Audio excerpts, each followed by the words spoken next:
Hello everyone, Conor here. Just as a small disclaimer, some things we may talk about on the pod shouldn't be attempted or recreated.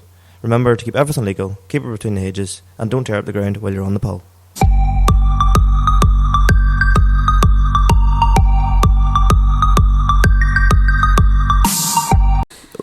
Whenever I listen back to it, it was like you go, this is the thing, and that's the thing, and this is the way, and then you'd be thinking this, and be thinking that, and I'm just going like, no.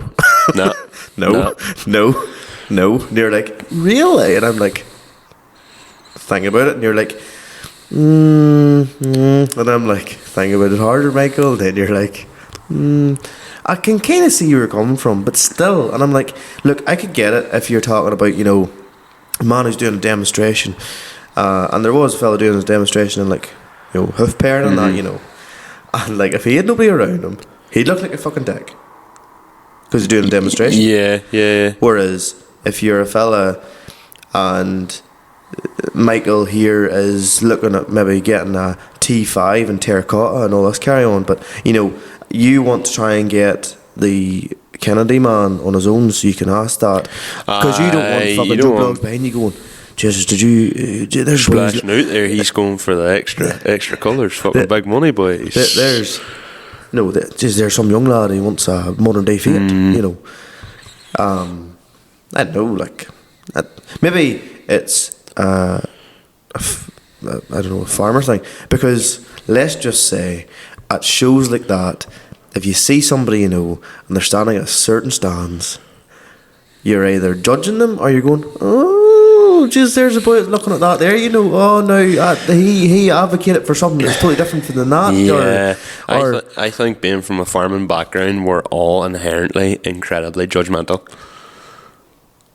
No, we're all nosy fuckers. Same thing.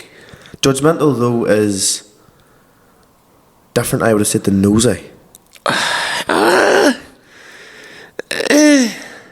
Like, judging somebody's different than it depends. I don't mean you're running them down, but you're always just like, oh, there's our boy, Big John Deere man over talking to Kennedys. What's going on there?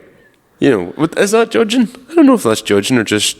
That's being nosy. Okay, yeah, well, I would have said that, Judging somebody is like, Jace Michael, you've put on a bit of weight there, hey? I literally had that said to me in a TikTok comment. That's just going in my head. But that's judging somebody. No, it's just being a cunt. Well, yes, but still judging. Like, I'll admit, this past week, I've done more alcohol drinking than the previous 6 months. Conor, it's Christmas. It's 5 p.m. somewhere. I was dying with flu, chest, and all that before it. Mm-hmm. I think I'm just... Dying from... Well, not even dying. Like, this is the best. Well, you had a wedding, then you had Christmas. I did. You're probably only starting to sober up now. No, so not actually, even. no, you were not a skill on the weekend. You're probably still not sober yet. It's not as bad as last year, and we recorded the podcast last year around this same time, and I think I literally called it Too Sick to Podcast. Is there episode 25 or episode 26? One of the two. It was... I think it was before Christmas, because... I think it was just before Christmas, but last Christmas I was fucked as well. It was one where... I just was not myself. No, there's a couple of things that went on in the background there. Like, I was just one of those things where I probably should not have been behind a microphone that night. Aye, but sure, like, all of those bad days too. We do indeed. But I remember like that one, like I was fucked, and I was just thinking, like, last year with me been dying, I get nothing done over the winter time, and winter's normally a good time for me to get stuff done. So this year I was like, I don't give a fuck if I'm sick. I am going out to that shed regardless to get stuff done and try and do what I can, because it's just I need. Well, you've another week, like, this week, which isn't too bad. I'll get a few things done this week. Whereas annual leave, I don't have very much of it left, so I'm working tomorrow, off Wednesday for New Year's, working Thursday, working Friday. Grim. No, I'm off right through to Monday. I had days to carry over. We have to take 3 days off for Christmas, so we would get until the 2nd regardless, same as my old employment as well. And then I took the 2nd and the 3rd because I didn't use all my holidays last year, So I was like, not giving to me. They'll be more useful if I. And to be honest, to get a proper full-on break is quite nice. I didn't really get much of a break last year. I'm not going to get a break this year. More than that in a bit. I suppose we may actually go so into the What's New then, or have you sort of covered your What's New? I kind of want to talk about the tractor pulling. Talk about the tractor pulling now. Okay, so you've nothing else you want to chime in with or anything? Talk about the tractor pulling, Michael. Hey, so I only got to the Friday night, so Pomeroy Pull was on. I intended to go on Friday night. Oh, sure, you had about a million other things to do, but so I'm sure my the time you original get read up from the parlour, like, fuck that. So originally I was going to do Friday night. I thought you were going to do Friday night, and then it turned out that you were doing Friday afternoon. And then I couldn't get away to do Friday afternoon. Yes. And then by the time the way everything worked out, it was like half 9. And yes, I still could have went down and called into it, but I had a 2-hour drive, so I just was like, no, I'll just hit the road and go on. But continue. I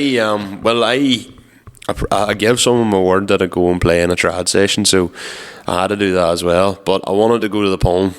You should start to give people your letter, not your word. It's one of them things where I've been wanting to get back to that session for a long time. Where was that? Clary, Waterwall. Oh, right, very good. So, I've been saying, like, I haven't been in about 8 months, and I always try and normally get around Christmas for it's always pretty good. So I was like, no, I need to go. So I knew the Pull was on, but I was like, I can do both.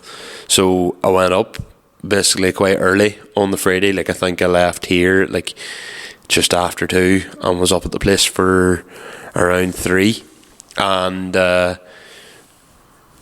sort of just ran about taking a few videos and stuff. It was on an MX track, so it was Mid Ulster motocross track. See, when you're standing up there, it's in the middle of the Sperns, like, you know, it's like the view around and the fact you could see all like the jumps and all this here. Like when the tractor stopped pulling, they had to like drive down a hill and then up this like thing and over and round. Like, it was actually really cool, and everybody was like lined up on the track, and then like the Pull was like a straight part of the track.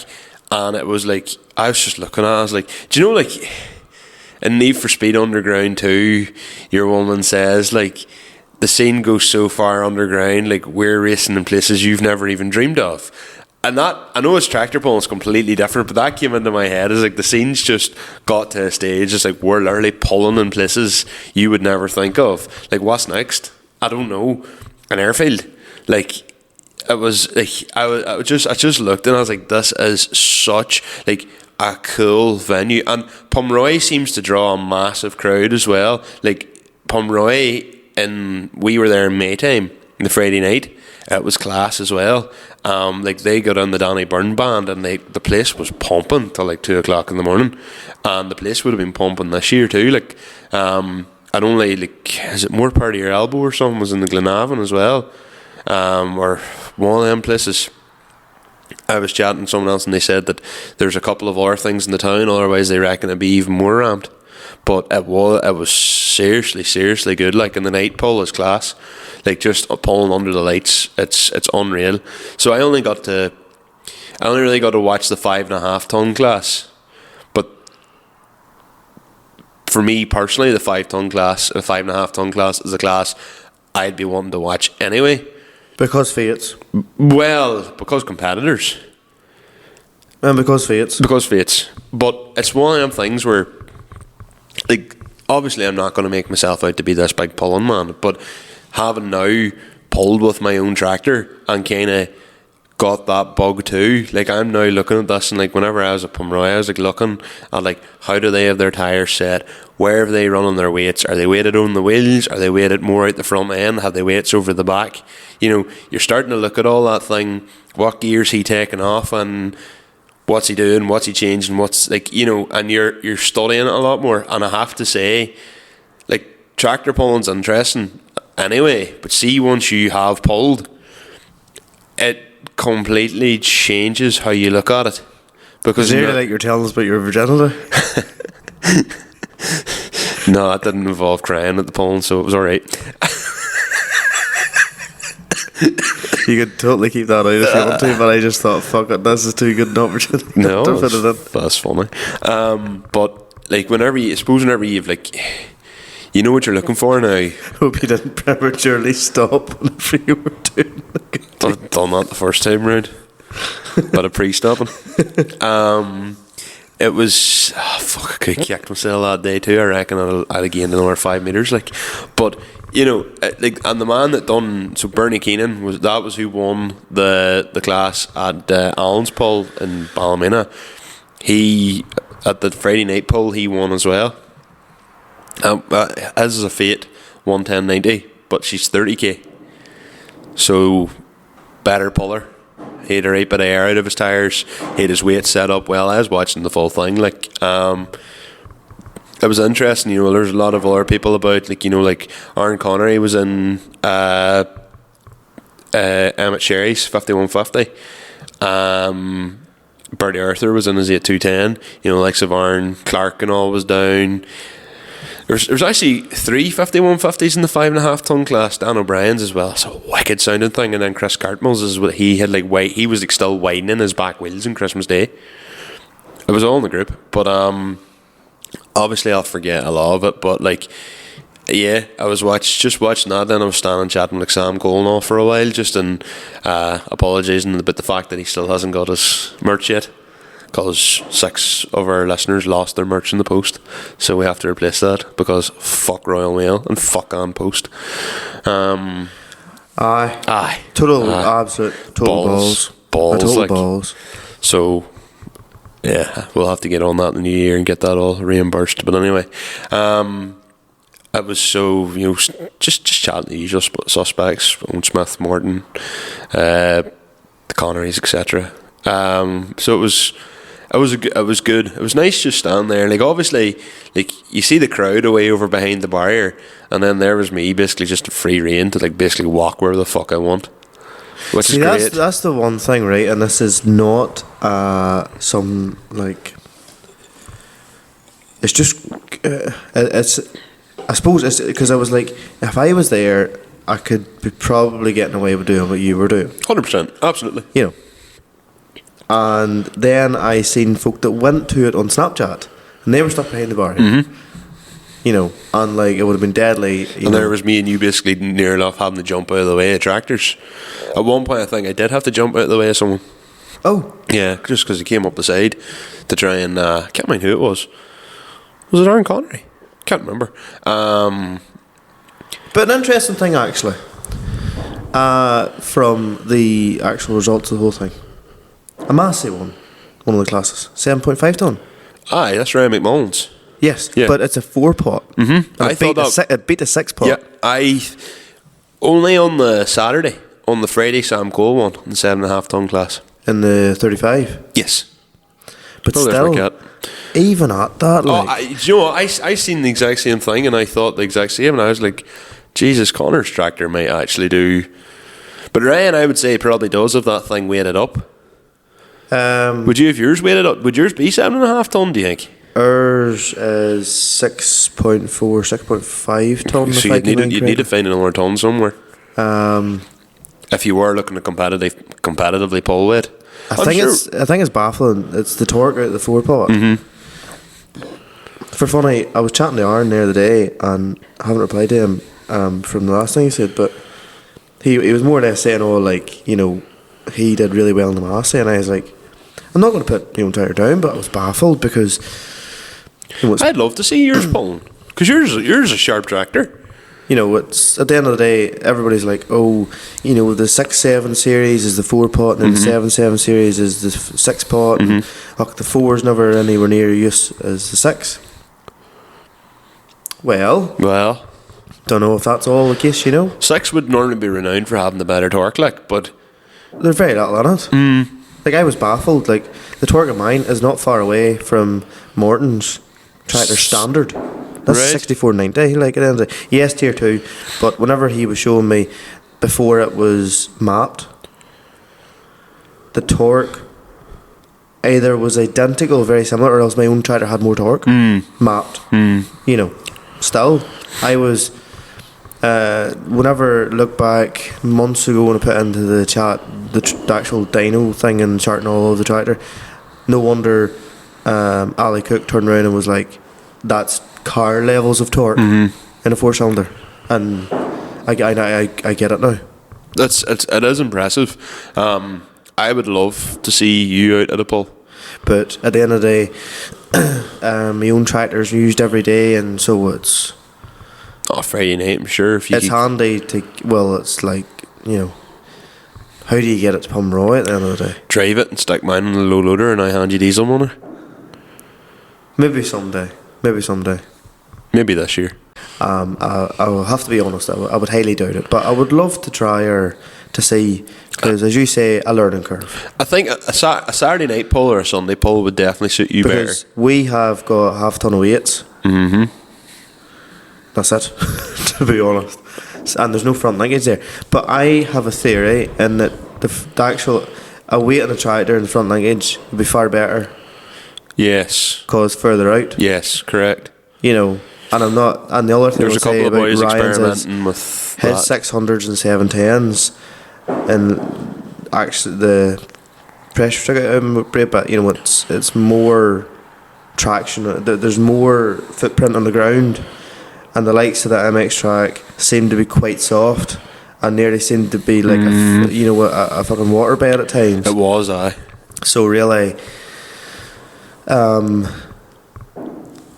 with obviously the knowledge that Aaron has driving it, and obviously the day I found out he's quite used to mass, he's like, it could have been a nice wee combination to do well. Aye. Not taking anything away from the tractor. It would be good for you to go into a pull. But it was interesting the fact that a 6718 mapped torque-wise is nearly identical to a 6715 torque-wise.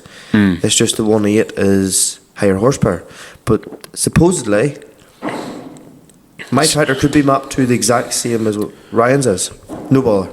So what I'm hearing is you need Willie Brown out again No, with the laptop. there's no point Change a couple of numbers. because there's two different gearboxes there at the end of the day. There's Dana 6 for his Dana 4. Is and this a then Dana 6? his Dana 6. That might be probably half the battle, to be honest. Because whenever I heard it, Aaron took off in 2 and went up the splitters to F, and then pulled her back to E and just let her sit and let her hang.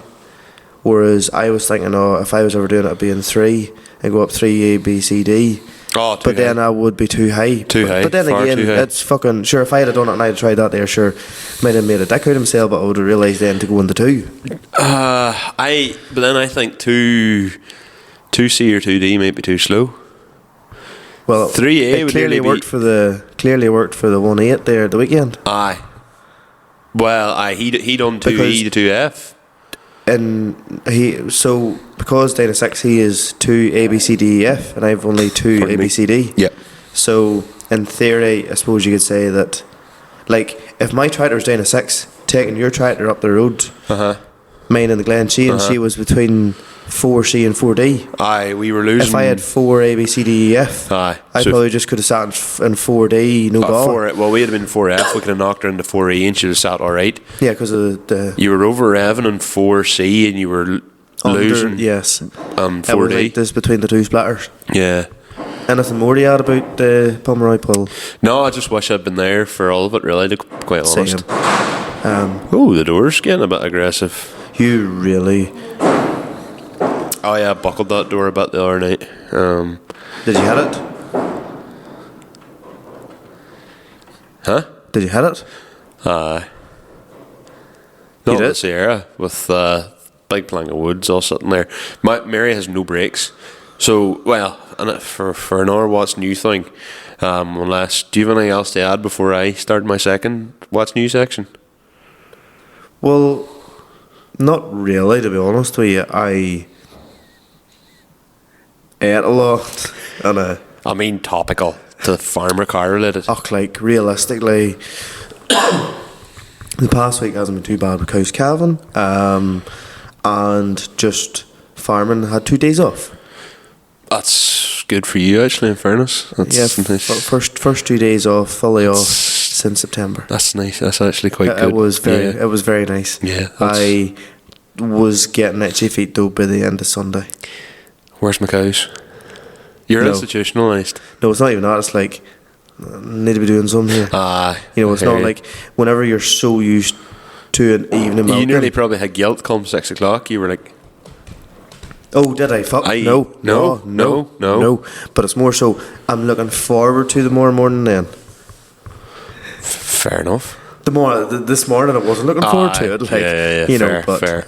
but I'm a big home bird. Like, if No, that's fair as well. No, just I suppose over Christmas here, I was talking about this and probably go back to like. I'm going to do this actually.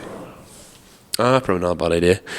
Go back to like episode 35 or something, maybe further back. I was talking about building gates. And I had like built this big swing over gate system to block off the yard. And then I said I was going to build the next 2 gates. You did? I did. And that's while you doing that.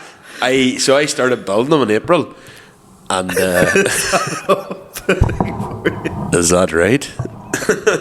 For those of you listening to Spotify, you can't see this, but Connor's now decided, because he doesn't want to mouth read into the microphone, he's like moved the camera or the microphone away from him. But every time he brings it back in to speak, it looks really creepy. Like just like a bad interview. Yeah. Tell me more.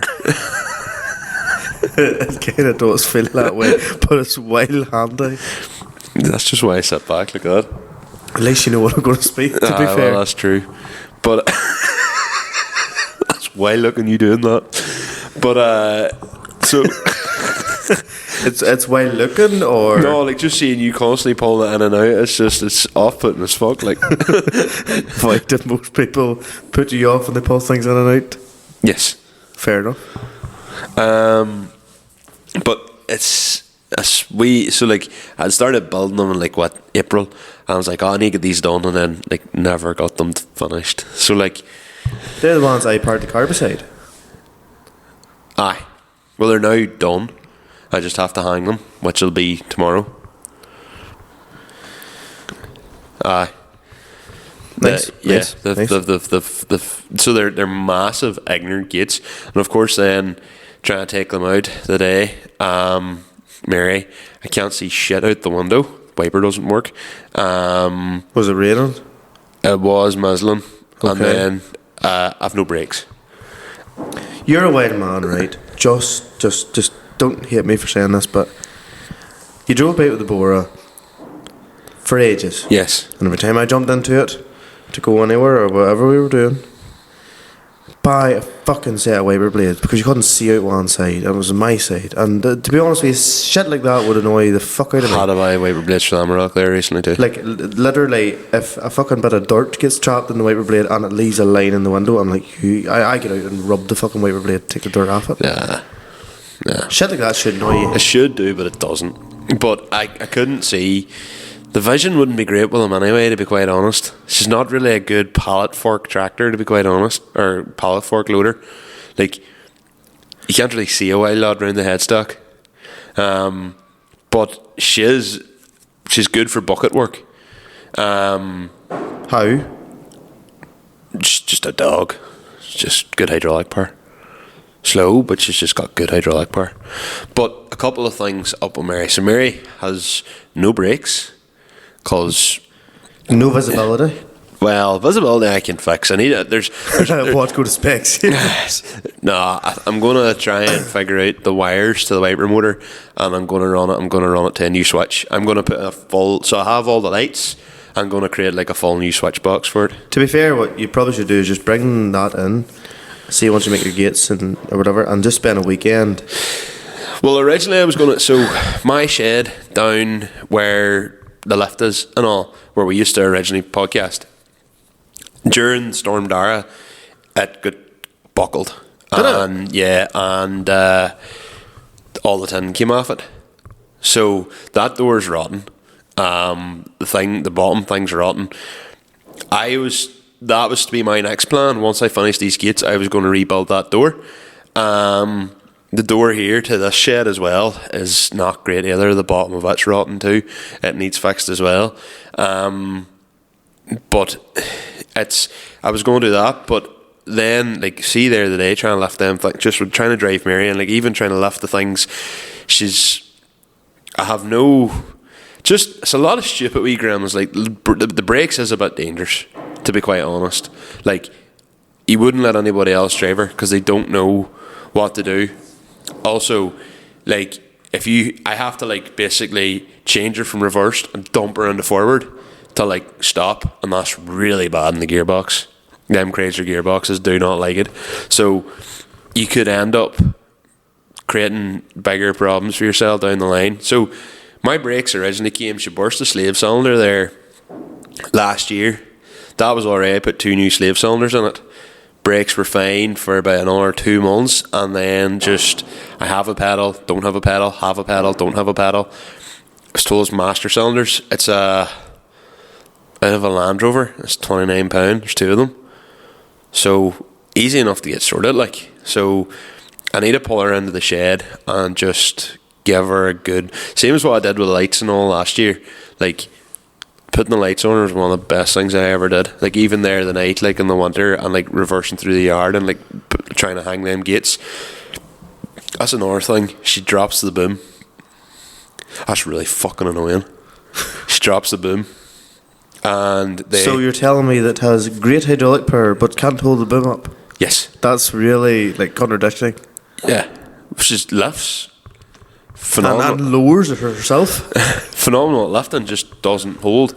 So I don't know what the issue is there. And then at the minute the service spool's not working. That's not good. Like if you're trying to do anything, bales, or well, even to hook on implements at the minute, I have to get out, swap the spools around, and then do it. It's a pure balls. Aye, this only happened all over the summer.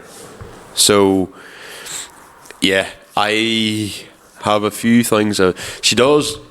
I just need to take the side panel off the boom and go into the diverter valve and like see what's up with it. Like the thing about Mary is she's made of parts basically from old cars.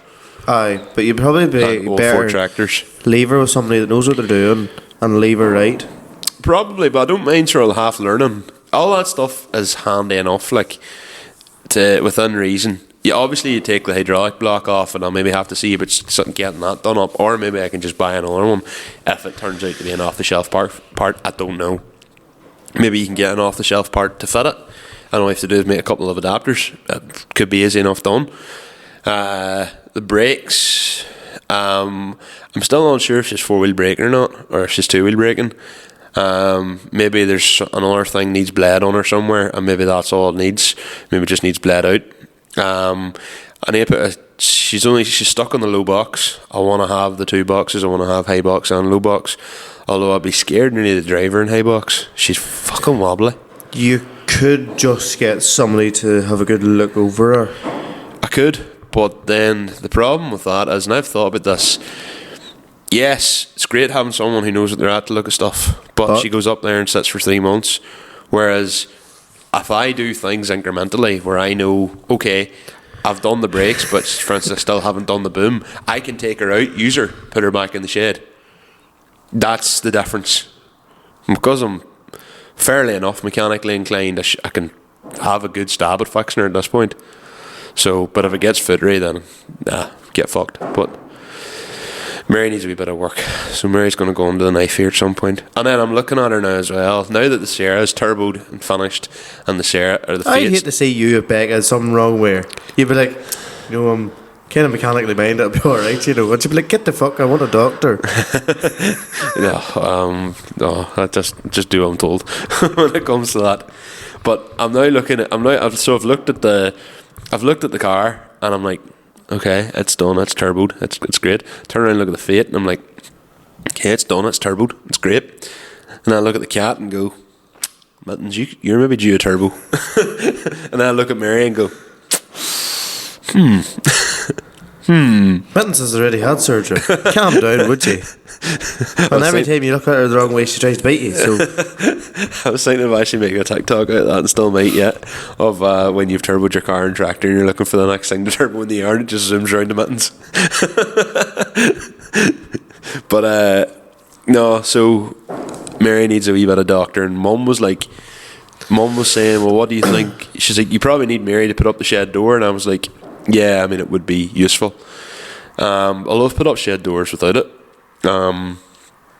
But it's a lot handier to have. It's a lot safer.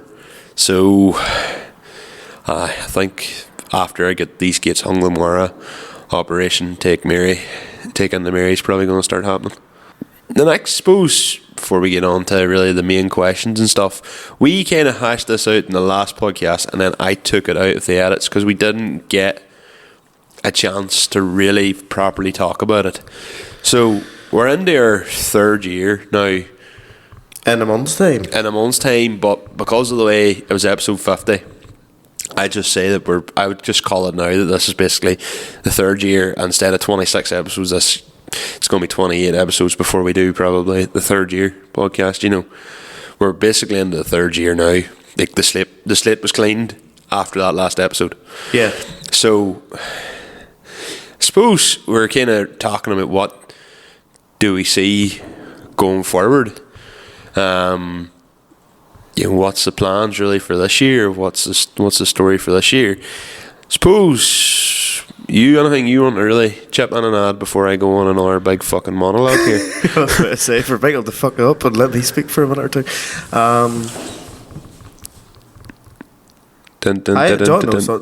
John knows something. I've had ideas and that, and I haven't voice noted them to you because anything I do voice note to you, 99% of the time it does involve Michael having to do more work. Which doesn't make any sense. No. So all on for you sending me ideas and you doing the work. That's great. But nah. Have enough. But without sounding dour,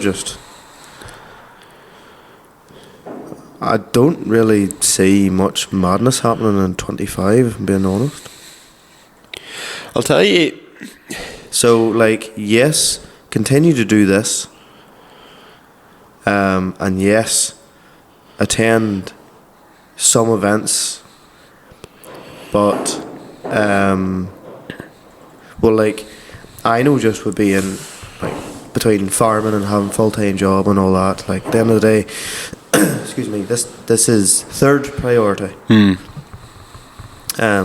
So realistically at the minute, I think if anybody's seen anything to do with us at events, it is 99% Michael, and you'll see me the odd time, and I'd say that'll just probably continue. So as absolutely boring as I sound, I don't really see anything happening or anything changing.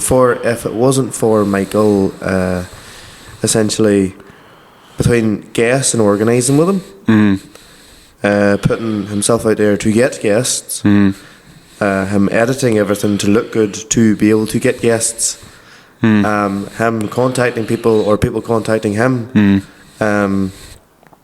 make myself sound fairly useless. And to be honest, whenever you put it down on paper, I am fairly useless in podcast terms. I'm just more or less, I don't see anything changing my way. I think for me, 2024 was mental. Quite simply, mental. I got nothing done, and you can see it now in the yard. You're a great fella, right? I'll say one thing. Yeah, you've obviously got your talents in that there. In time gone by, I have had mad cases of FOMO. I found in 24 and the tail end of 23, you had outrageous FOMO for the right reasons, because you didn't want to ruin an opportunity. Yes, correct. Which is totally fair enough. Absolutely correct. Whereas we've had conversations in the past, don't get me wrong, there's obviously audience listener bases in certain parts of the country and in other parts of different countries, and you could message X number of people and you could get a nice string of guest podcasts out there, no problem, or get them record it in time in advance we'd only have to do like our intro and exit bits. Now it'd be it sorted. Whereas I just can't get away. Yeah, I would still like us to get, me and you, if we could, get like a long weekend down the country, and we could bid out like 6 or 7 guests, and we could make like a wee sort of trip of it. And if we could do that, that would get a lot of people that I have been speaking to cleared, like, and some really, really interesting people, and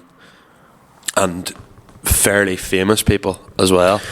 Well, like, in case anybody,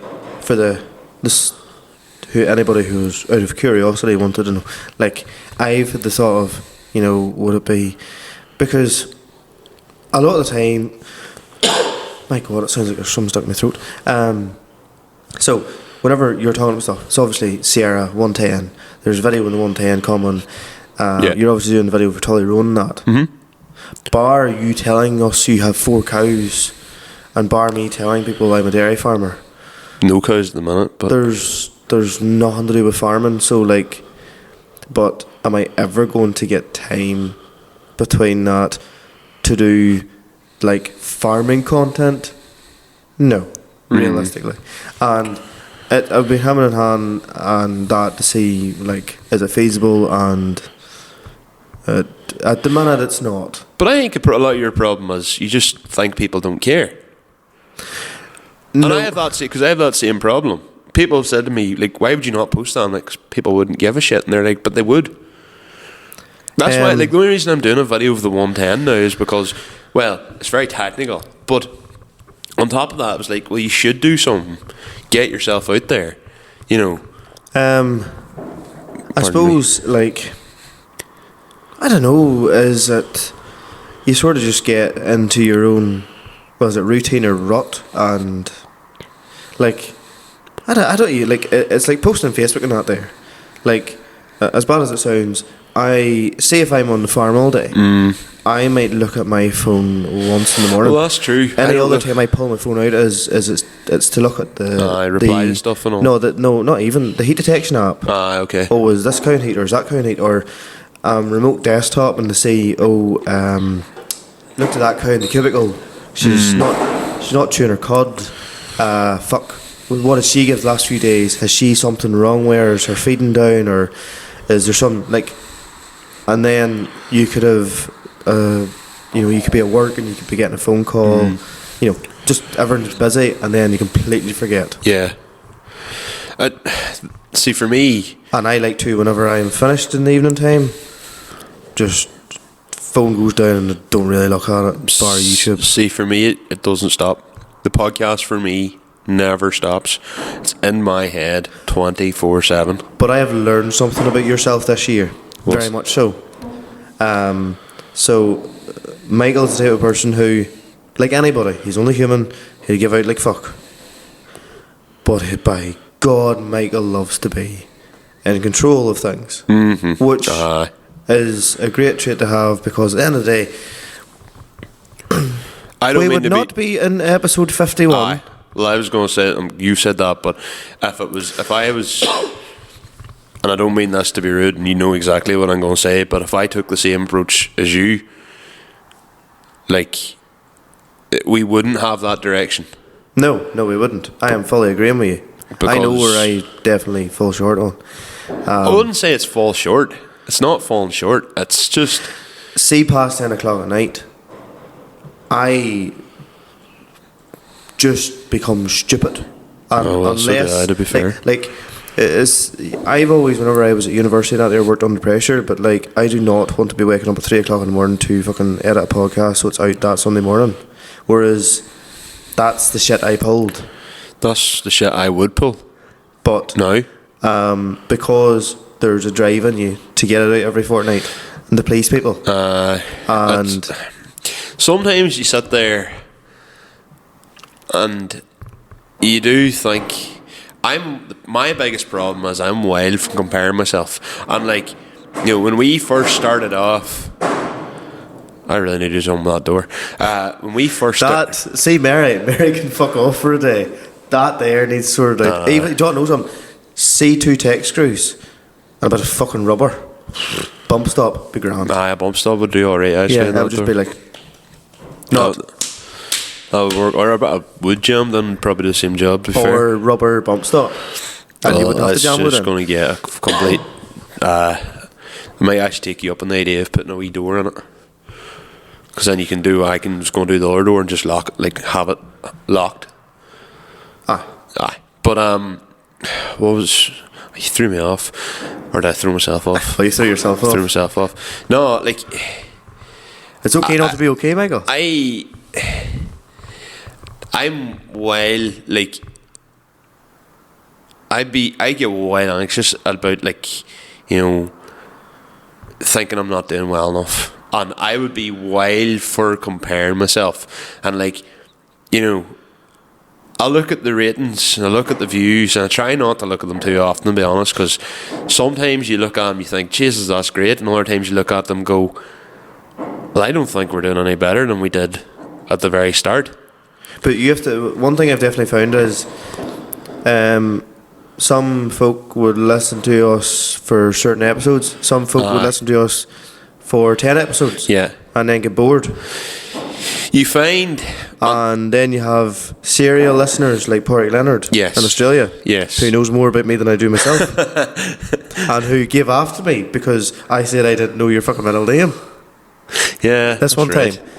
Well, it's one of them things where, like, I said all this at the start, and I'm constantly proving myself right, but I'm kind of annoyed that I'm proving myself right. So, like, at the start of 2020 or 2023, I was all like, you know, like, it's going to be organic following. It'll take 2 years to build up at least. We'll probably still not be that much further forward in 2 years.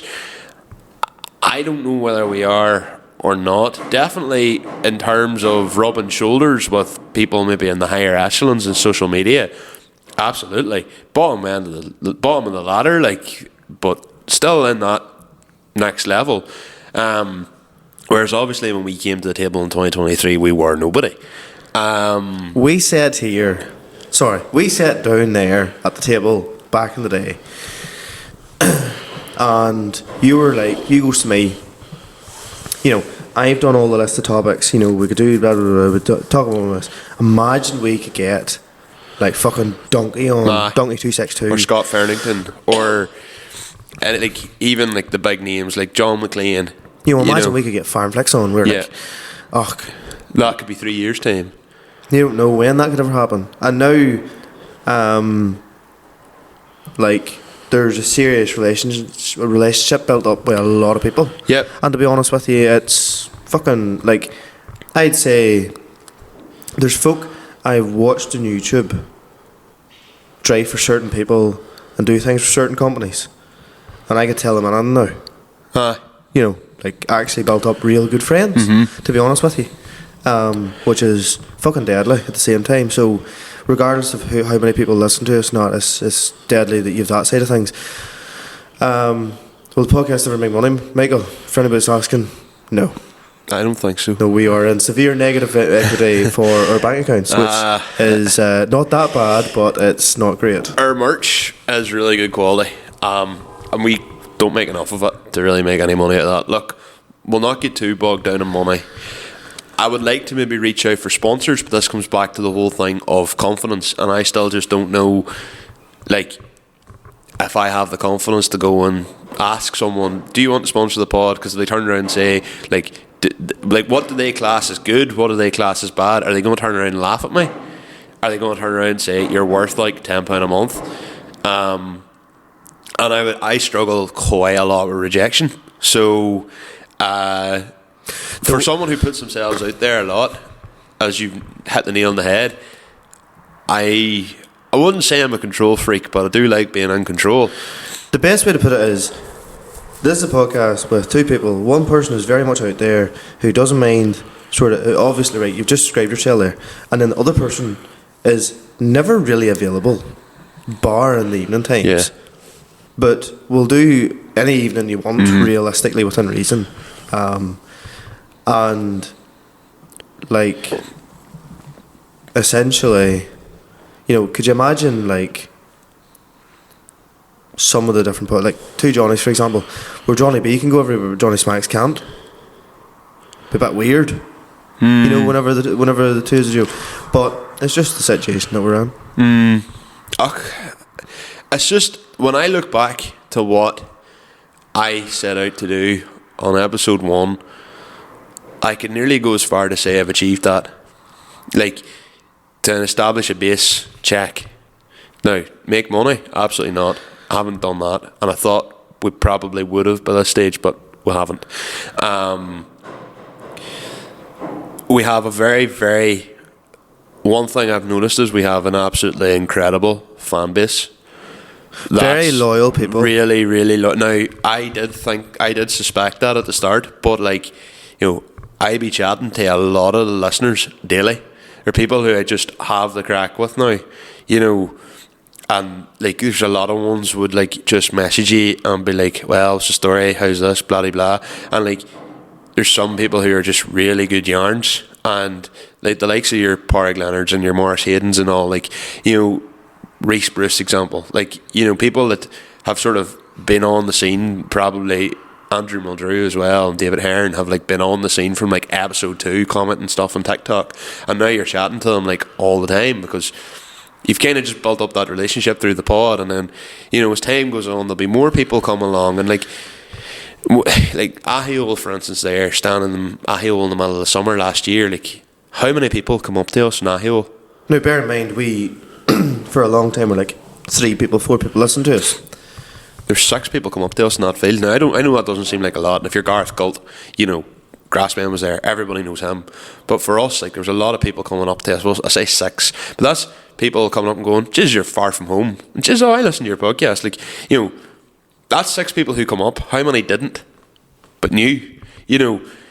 And that, like, I was very, very humbled by that. Like, you know, that really for me, like, I love that. It was one of my favourite events of the year, and I 100% want to do it again this year, and I have a big plan for it.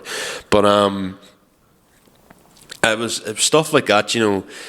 I suppose this year, 2024, like, I get nothing done around here in the farm at all. Like, you know, I was trying to get my foot in the door with the tractor pulling because I really, really enjoy it, but obviously I still wanted to keep in with the cars. So Yeah.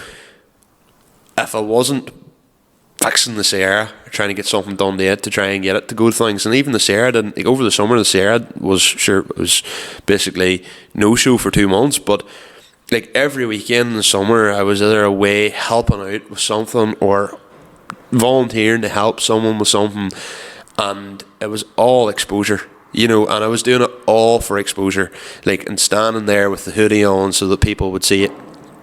And do I regret doing that? Absolutely not one bit.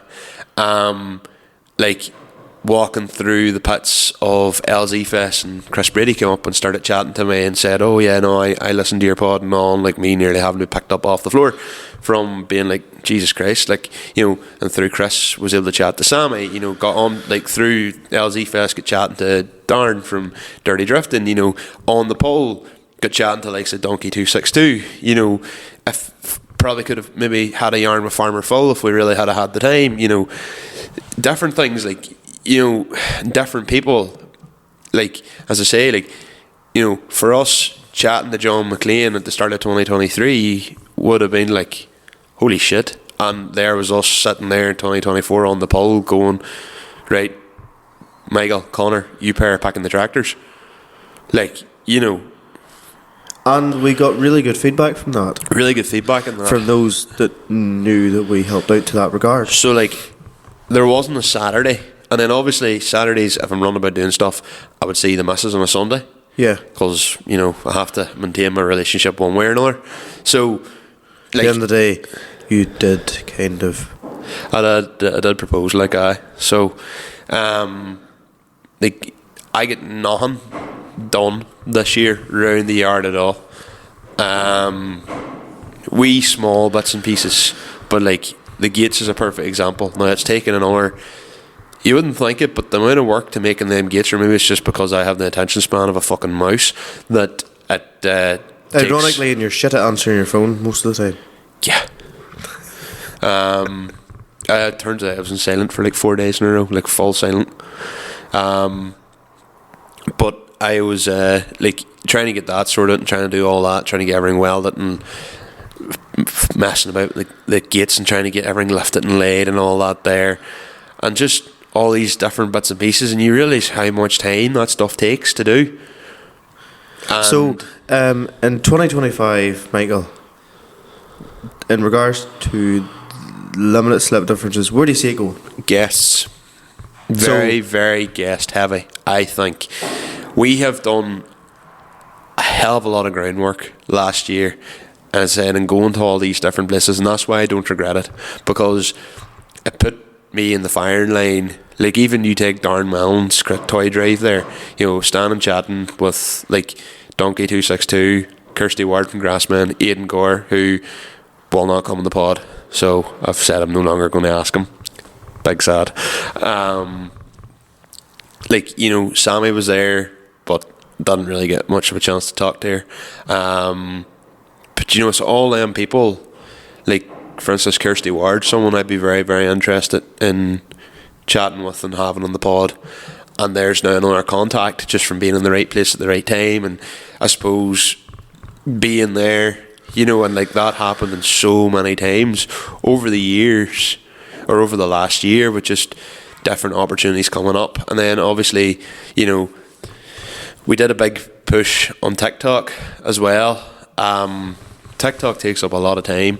I've kind of slacked off the TikTok, as you can see, for now. You know, we've just, as I said, it takes a lot of time to come up to Christmas. I was working like basically from like September right through to Christmas. Like, I was away on site nearly every week, and then I was coming at weekends. I was coming home and going to events. Like, there was nothing was getting done. So for 2025, due to all the groundwork, we should be able to capitalise that, you know. And even if it's not guests, like about the guests, about like kind of some similar to like the She's No D Turbo episode where we had Conor Kelly on, and Conor really like added to the topic. We'll have guests that do stuff like that as well. We'll see what we can do around Donegal time and all as well. Look, we've got pedigree in the name now that we can kind of rub shoulders with some of them higher level people, which is class, and something I never really ever thought we'd ever do. But here we are, and long may it continue. I'm thankful. That's not a case of going like, yeah, we're great. Like, you know, I still think that we're never doing good enough, and sometimes you have to sit and realise that you've come on all right. But for 2025, like, I have a lot of my friends are getting married next year, resulting in a lot of stag do's. So I'll have a lot of clashes of events. Obviously, now the Sierra's up and going and running, I would like to try and get to a couple of events there, whether it be at car shows or drift events. Drift events are very expensive. I have a lot of saving to do. My wedding's coming up this year, so that's probably going to be a minimal. But again, car show weekends, my car's not as clean as it was, so don't know really if it's worth showing anymore. Tractor pulls, would love to get to a couple more of them, but again, it's if and when. And to be honest, I would like to spend a lot more time in the yard fixing my own shit that needs fixed before I reverse through a wall. To be fair though, you could, I don't know, take a video of you fixing something. Different content, because you don't need to be away somewhere to get content. Still need the time to edit it, but Yeah, but you could use your time that you're away doing something else at home, editing some very roughly, and firing out there, and you're still getting content out there. I have a couple of. I was thinking of creating a series called The Chronicles of Mary. So,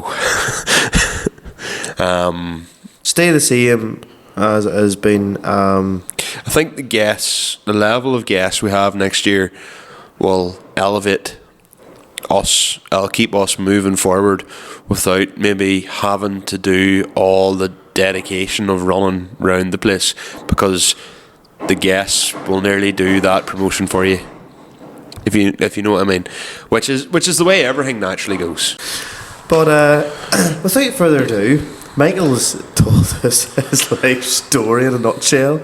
I've said fuck all so far. So I think we may as well. You actually put into everything basically. Did people want to ask us questions? But instead of just doing a question, fire and out and fire and answer, it's a question / discussion. Yes. Because we have 2.5 hours to fill. Yes, because and Michael's already filled an hour. I don't know how far we're been. Probably an hour, are we, at least? Bound to be. I know, we're probably rightly on, I would say. That's like half an hour since I was doing this. You know. I know, that sounds good, right? Yeah. Yeah.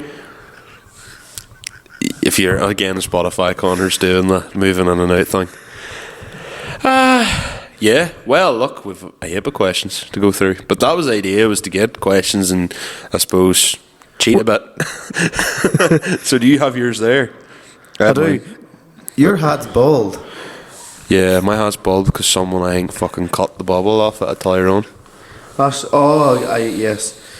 I'm not happy about it. Do you want to start us off? So, SC_Evo said, Cy Clark. Yeah, Cy Clark said, is your car wash service from your photo you put on to limit slip differences Yeah. thingy? Yeah. Is it available to other locals in your area? Absolutely not. Like, you washed 3 things, you won't even fucking wash my own car for me. What do you mean?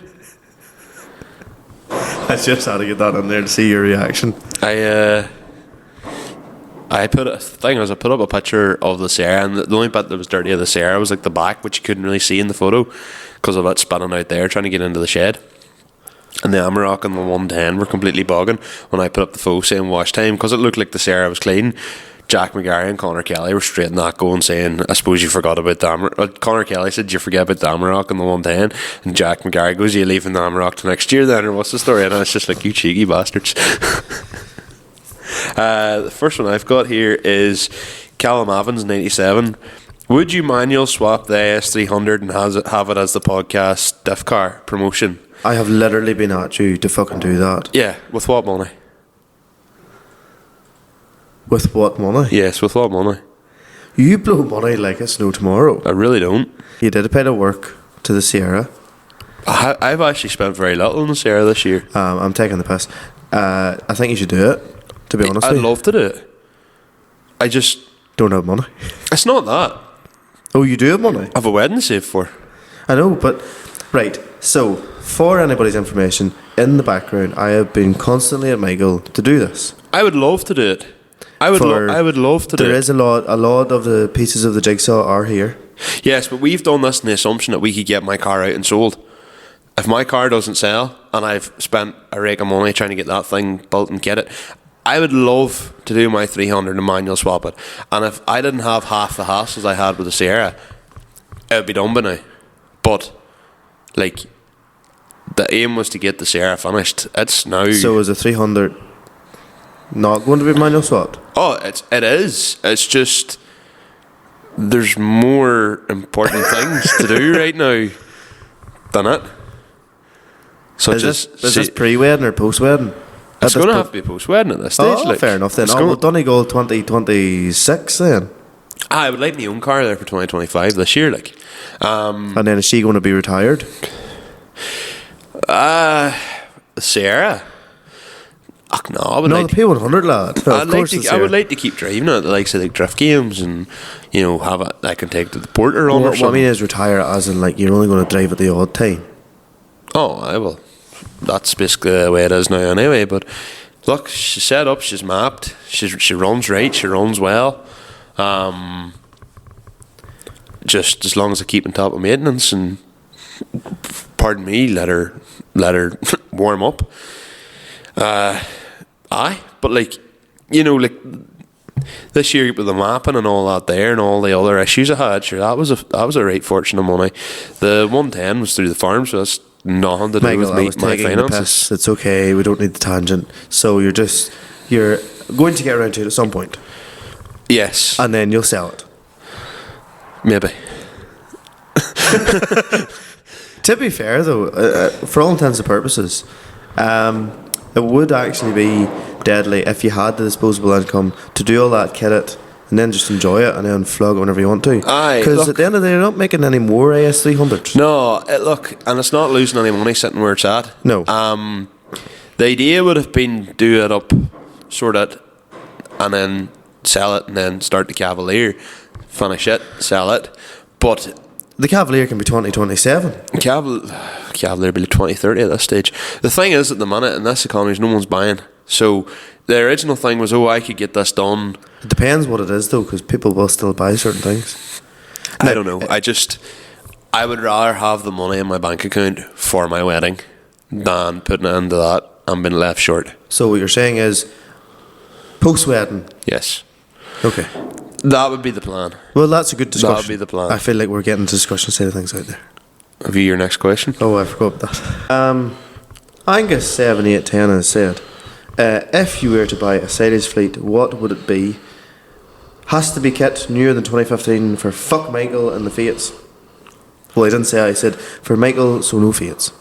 But I had to add a wee bit of spice to it. Go you first. Post 2015, what would I buy?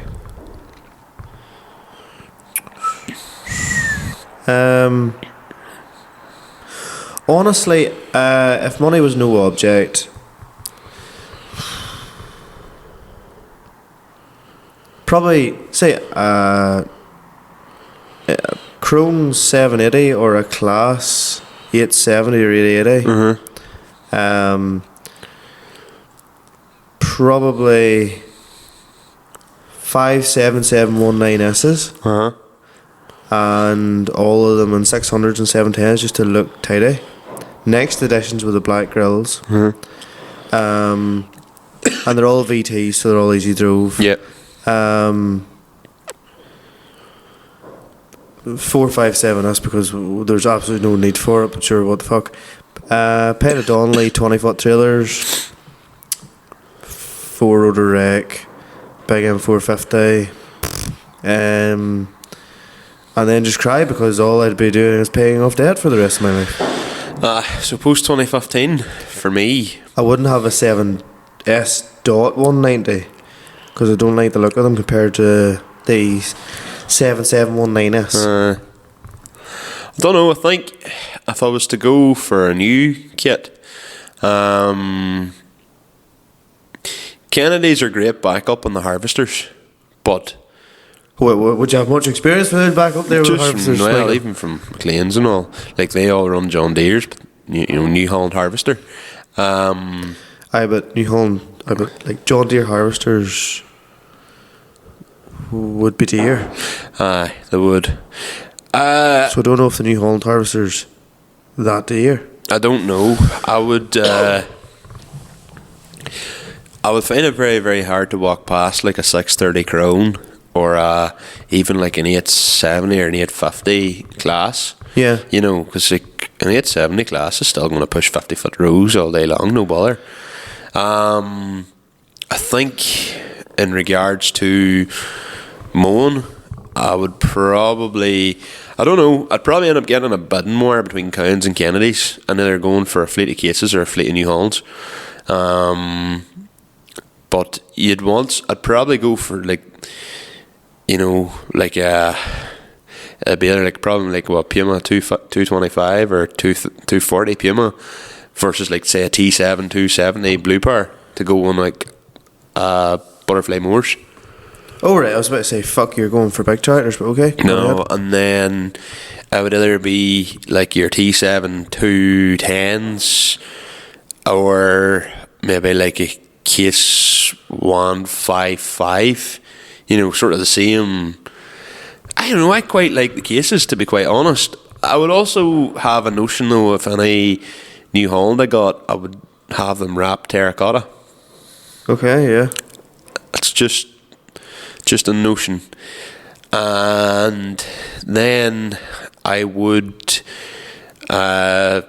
probably run either a fleet of 20-foot cane half pipes or 20-foot Paddy Donnelly trailers.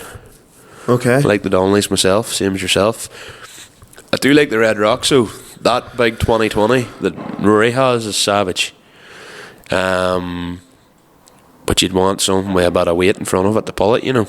Not necessarily. No, the 145 handled it, no problem. No, but that 145 is not standard. Aye, but like my tractor would be grand in front of that Red Rock. You think so? As long as you have a 6-ton tractor in front of that Red Rock, it'd be grand. Yeah. Okay, fair enough. Now wet grass, different story. Stuff. Nobody puts down wet grass anymore. If they can help it. Aye, true. And then on the pit, probably a 419 JCB, or maybe a L90H Volvo. Maybe a Volvo. So that's, if it was a new kit, that's what I'd be going for. Yeah, same as yourself, 4-rotor rake. Probably on like either like a T6 180 or maybe like a 115. I don't know the case names the same way. A wee Easter egg. No Fiats allowed. What tractor would you buy in the morning? For in general, just a fucking tractor.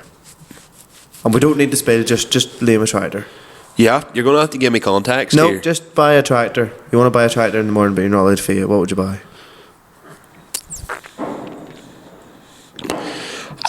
I would quite like a 1594 or 1694 Davy Brown case or something like that, or maybe like a 4-cylinder, so maybe a 1394. Aye, a 1394 case Davy Brown, or 1390 or something like that. Why? What would you buy? I'm assuming I'm not allowed to buy a Massey or a 40. Aye. Okay, you can buy a Massey, but not a 40. 7810 Ford. Red. Turboed.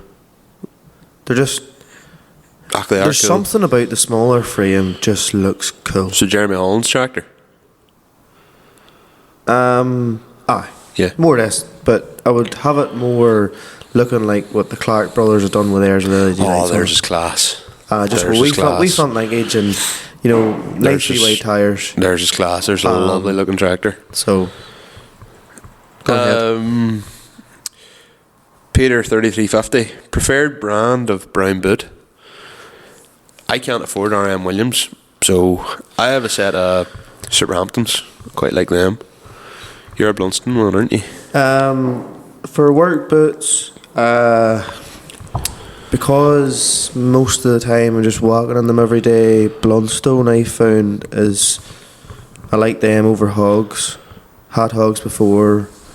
They were like 40 quid, and then it was sort of around the time that everybody was starting to rave about Blundstone, and then I was like, fuck it, I'll try them. Put them on and instantly went, wow, my life has changed. No, like it was like going from cheap dung to actual deadly trainers. Never owned a pair of Blundstones in my life, so I don't like the texture of them. What do you mean you don't like the texture of them? I don't think they're showy enough looking. Have you ever went to a show? Everybody wears them. I went into the fucking film station, and in a queue of 8 people, 7 out of 8 people were wearing Blundstones. I understand that, which is baffling me. To be fair, I understand that. Now, but they're just not what I like. To go out, I really like Barber Farsley boots. Aye, they're nice. The only reason being is you can get them cheap enough, like £50-60. They're normally 130. Aye. But they're a nice middle of the road between your RM Williams. Now, I have had conversations with people, and I don't really want to splash £300 in a pair of boots. No. But they say that they're just Once something you go else. for a set of RMs, you'll never go back.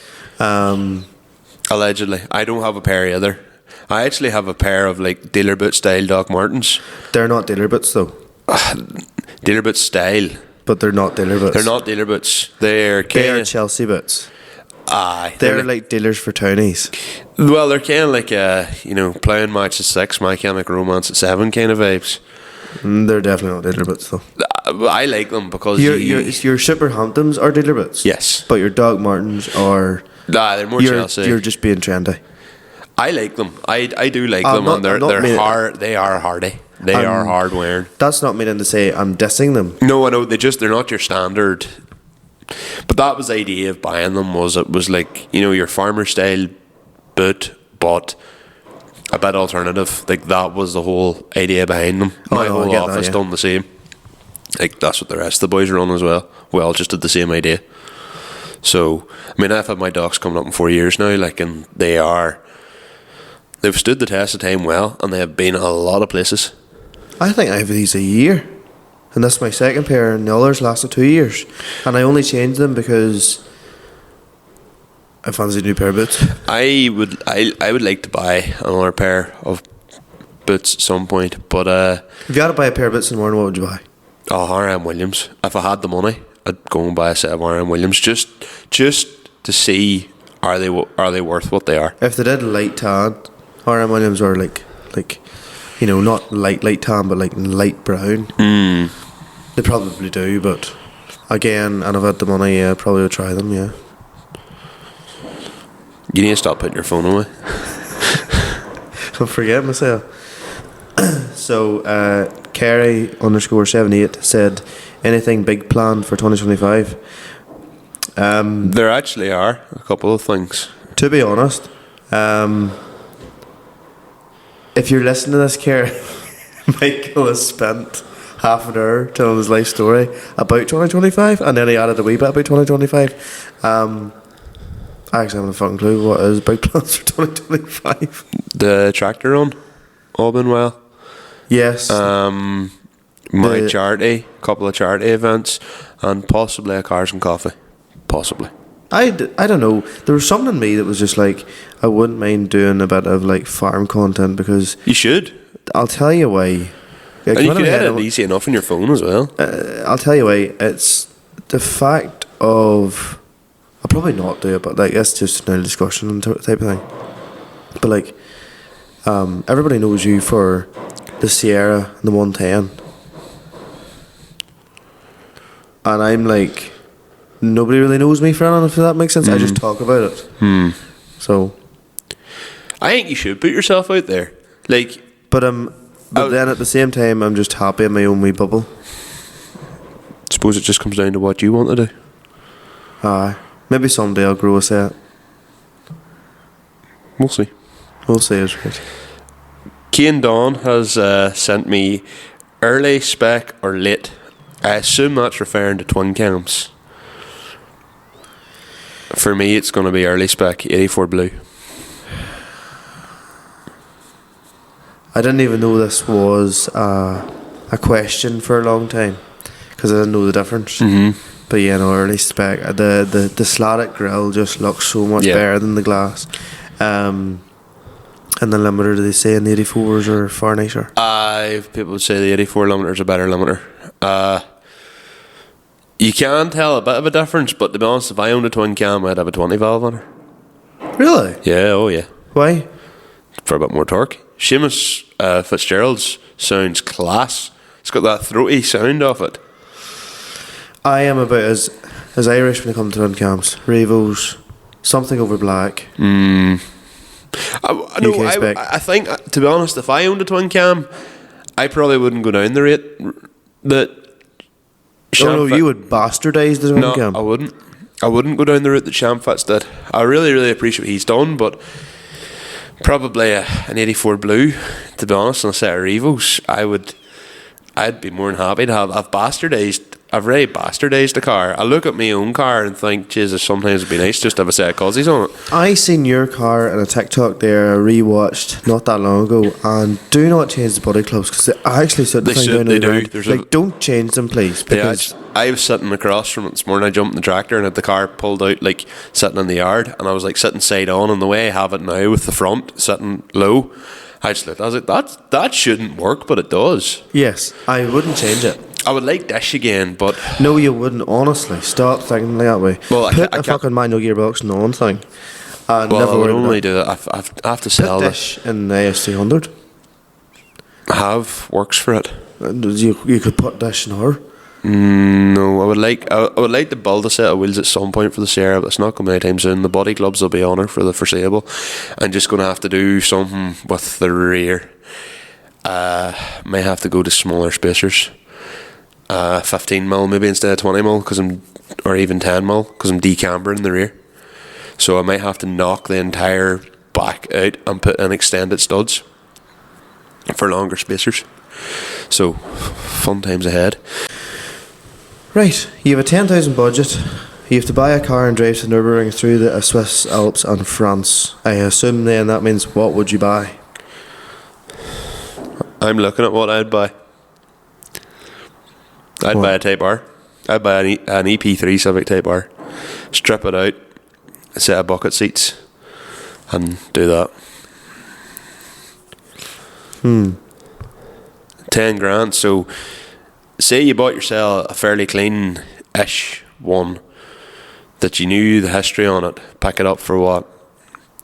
Like I'm saying, clean-ish. So, not mint. So, say 5.5, 6 grand. A set of bucket seats, there's another £700, or there's another £1,000.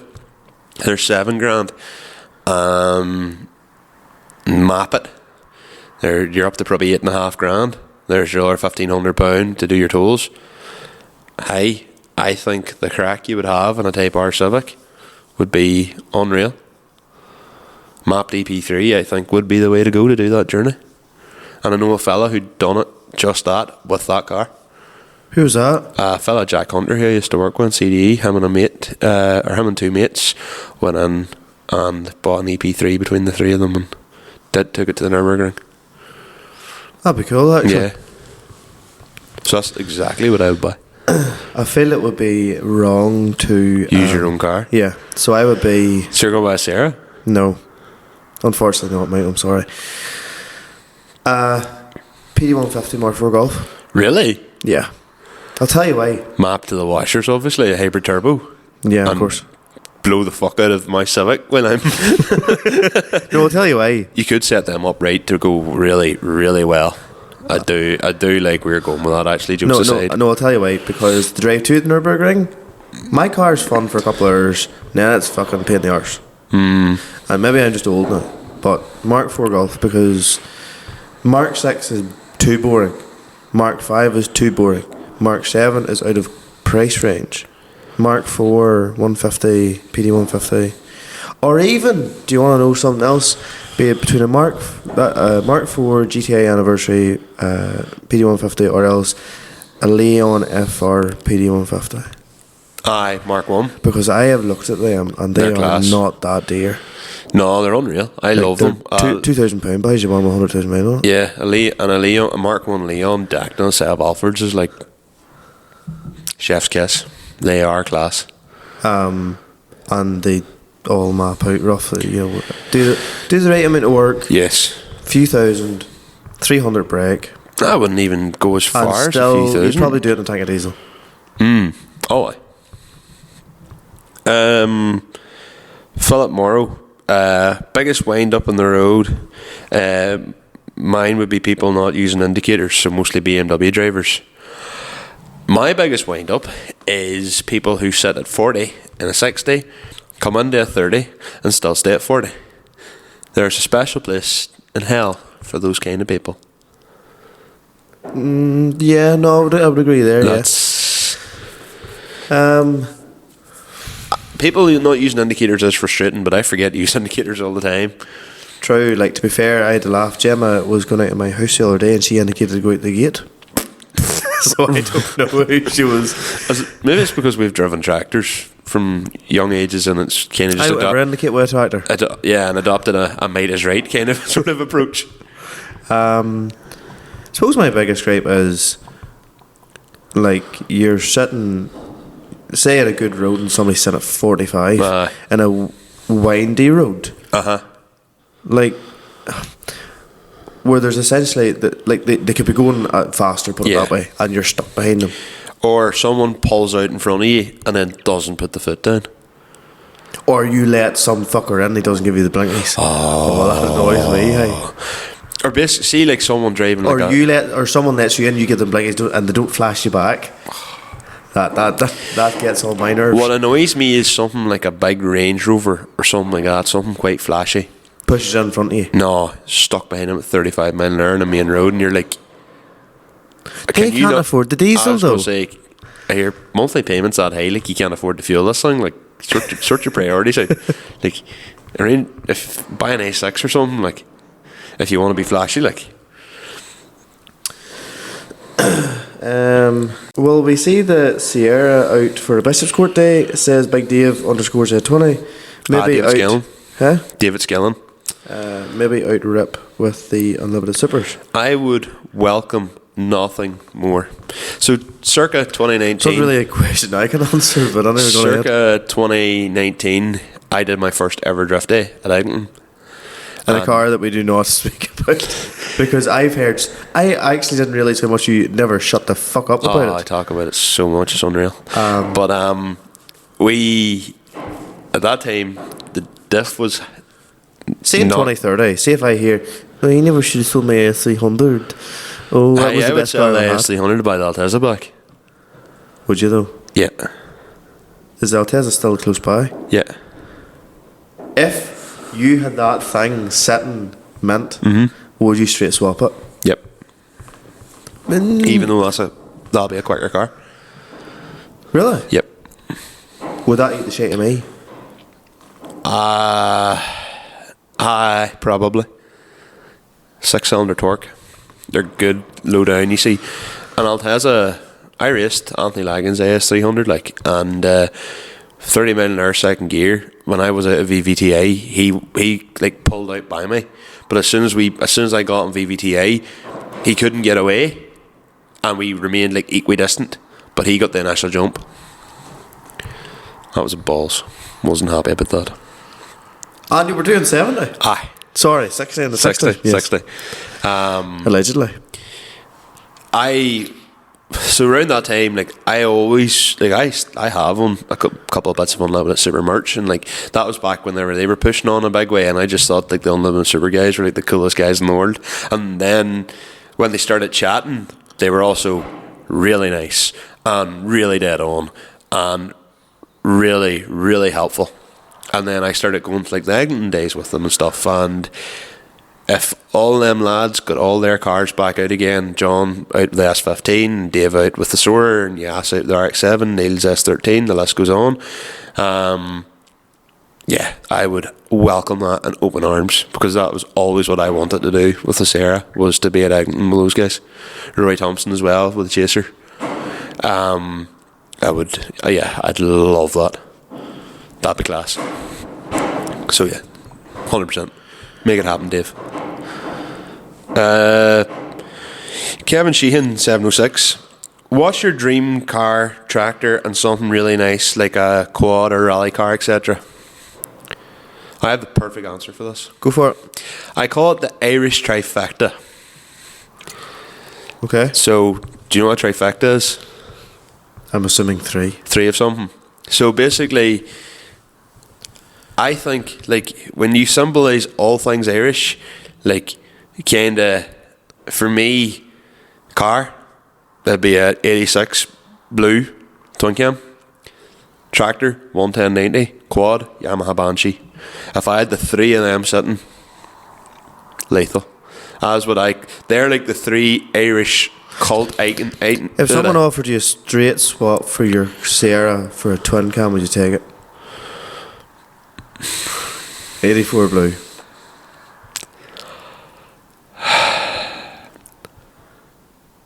Is that I need to go and think about it? Yeah, I've been thinking about this a lot. Yes, I'm going from like 503 horsepower to 116 or something, but you could be buying trouble too, but ironically, says the man, you could be buying trouble. Yeah, but would you? I wouldn't say no, but I don't think someone who owns 84 blue twin cam would swap for my Sierra. You nearly swapped a hydraulic 207 for an EK9. Yep. Stage. That would have been great. That would have been fantastic. What would you have? So like dream car, tractor, and other alternative vehicles sitting in outside of what you already have. Okay, I shouldn't.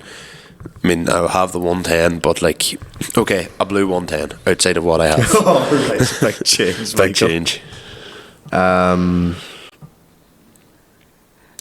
So JJ O'Brien's 8340. Yeah. Probably a white chaser or Yep. a blue chaser. Yeah. Yeah.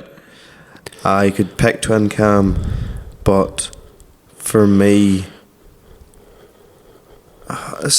basically a chaser is something that I could imagine would be nice for a journey. Mm-hmm. You know, because they're a big sofa. I'd love a chaser. I'd And also then, swap my car for a chaser. and I then- would genuinely swap my car for a chaser. And in other regards, probably a John Deere Gator or something. It's useful, you know. It doesn't have to be useful. No, but well, if that's what you want. I've had absolutely zero interest in Quads or bikes or jet skis or any of that. pretty much, yeah. So I'd Fair enough. probably say John Deere Gator or something. Just wasn't expecting that. Neither was I, but it makes sense. Suppose I've never heard you talk about quads, motorbikes, jet skis or anything like that. Like, No, because like there was a period in your life where you were saving a lot, and then you spent a lot. saved so much money, And spent then- so much money. There was a week where you went from having fuck all to a Cavalier, a Davy Brown, and I had a Yamaha Raptor. yes, Yeah. and all these wonderful mad ideas in your head.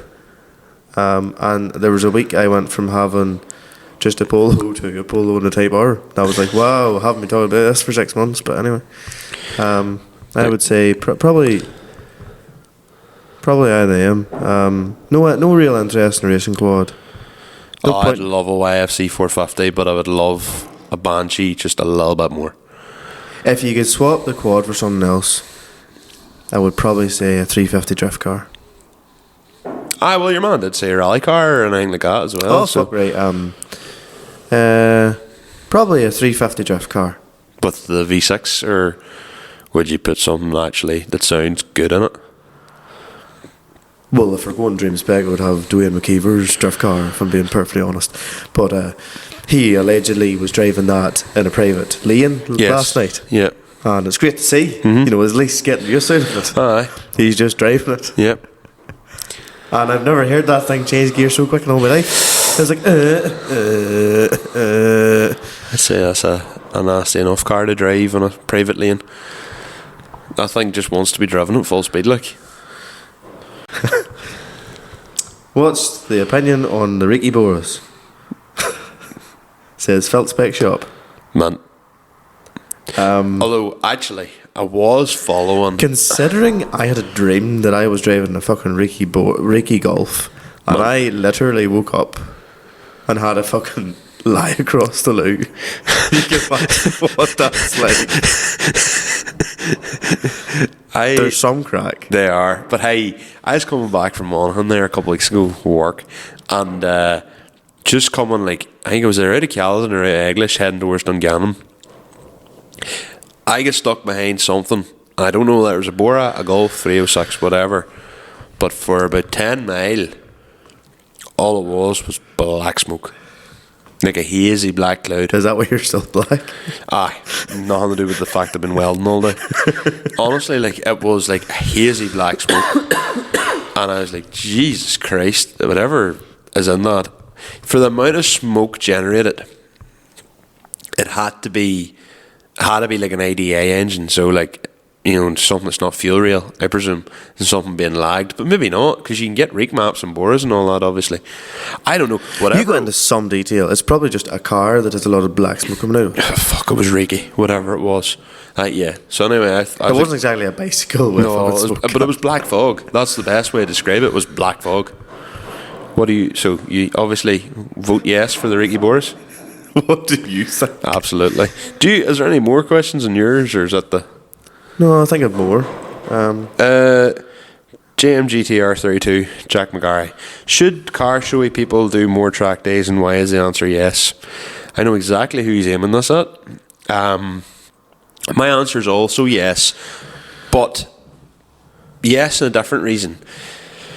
As a wise man once told me, Ali McClelland, for every mile of road, there's 2 miles of either curbs, hedge, or ditches. And I think if you have built something like a show car that is big power, and you have your Link ECU or your ECU Master or whatever in it, I do think it's a crying shame for the car not to be used. Like, my car was always to be used. I never got to drift it on the hydraulics, but because it didn't have the mapping at the time, otherwise I would have. But like that, I think going to track, I think, is great because you get to use your car in anger under controlled circumstances. So if you spin out, you spin onto a bit of grass, or the track's wide enough, you try to kick third on the road on a bend, and you hit a hedge. I'm all on for going to the track to learn your car, and especially after that last day in Mondello, I would even more argue that point home. See if somebody said, "Go, you have your track day, and here's £3,000 just in case." I would drive the fuck out of the car and try to break the car because I'd have £3,000 to fix the car. But you could drive your car the very best on a track day. Well, I could, but I would be like, I wouldn't be making the most of it. Fuck, like, you would, I? No, I wouldn't. I think you think that. I genuinely, Conor, I know what you're like. What? There's a mad streak in you. Is there? Yes. I know what you're like with karting. Aye, but that's karting, like a different thing. That's not my cart.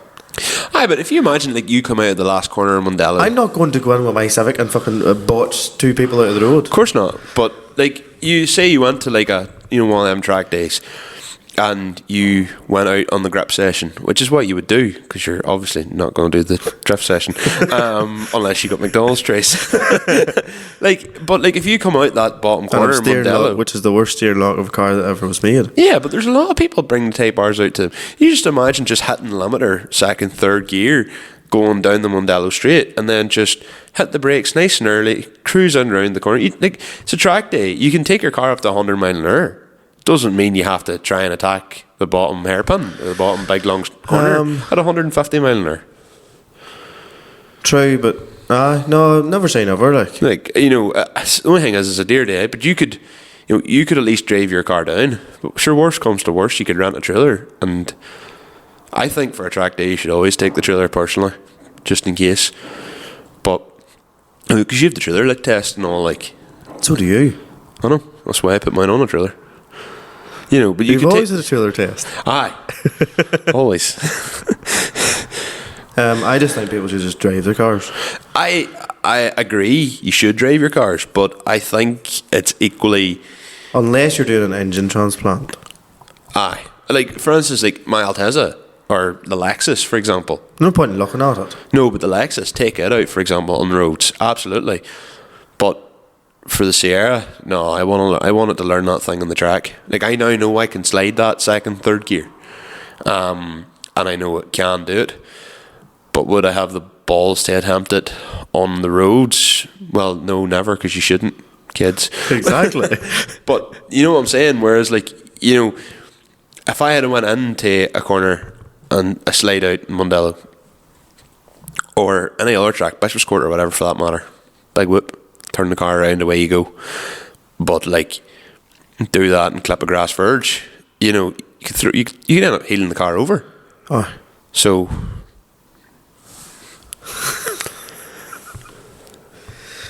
it's not that bad, right? If you could have any of your old cars back, what car would it be and why? Well, I'm a born bastard, so I only have one old car, and it's still on the road. Would you have it back though? If you had the Polo back, would you turn if somebody gave me that car basically for free, right? In all genuine seriousness, I would pull the wheels out of the shed, put them in 195/40s, and instead of just having it the way it was, I would cut springs on it and leave it absolutely decked. Wow, that is not what I thought you were going to say. And drive it to the dub shed and be like, I've now been there, I've scratched that itch. And then I would just take the wheels off again and just sell it or scrap it. Wait, what do you think I was going to do? And I would need to have been given it for nothing because, you know, Okay, I was I going have to go. I drive that car for 9 years. But if you had unlimited funds, would I you? would turn it into a 3-door and put a K20 onto it. Oh no, put a PD 130 onto it, Now we're done docking. There we go. And then you would take that to the Nürburgring. and then it would break every day No, it wouldn't. because Michael would be doing it for me. Yeah, fair enough. What would I actually do with it? We've only got the one, so real. If I'm being honest, I would actually probably, in regards to, I would put a cup bumper on it, Votex skirts, splitter on it, side skirt extensions, keep the same wheels on it, but put 185/35s on it, air suspension, and leave it completely decked in the ground. And then just probably tidy it up and put a PD 130 engine into it at like 300 brake for the crack of it.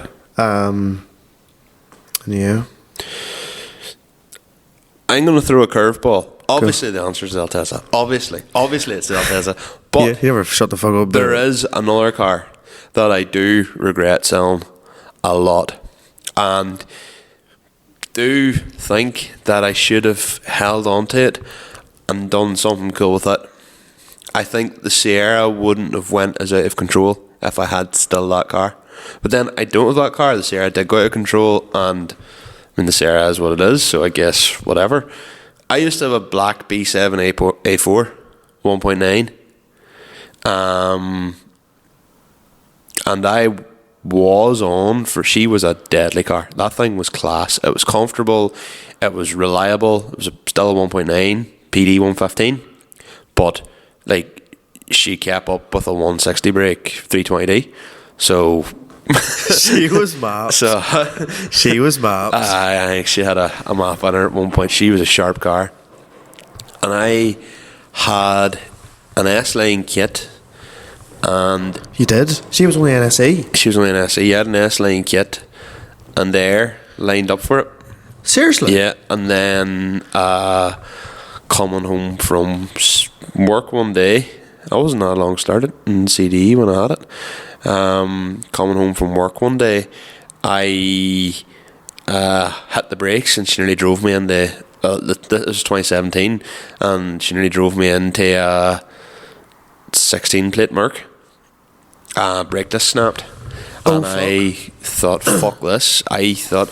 Nowadays that wouldn't even bother me, but back then I wouldn't have been as mechanically inclined, and I thought it was a bigger issue than it was. So then I thought, oh, this is fate. Gavin Fullerton had literally put up that white A4, and this is just the universe telling me something. The universe was not telling me something. The universe was simply saying, Michael, change your brake disc. So I went and bought that. How bad were the brake discs?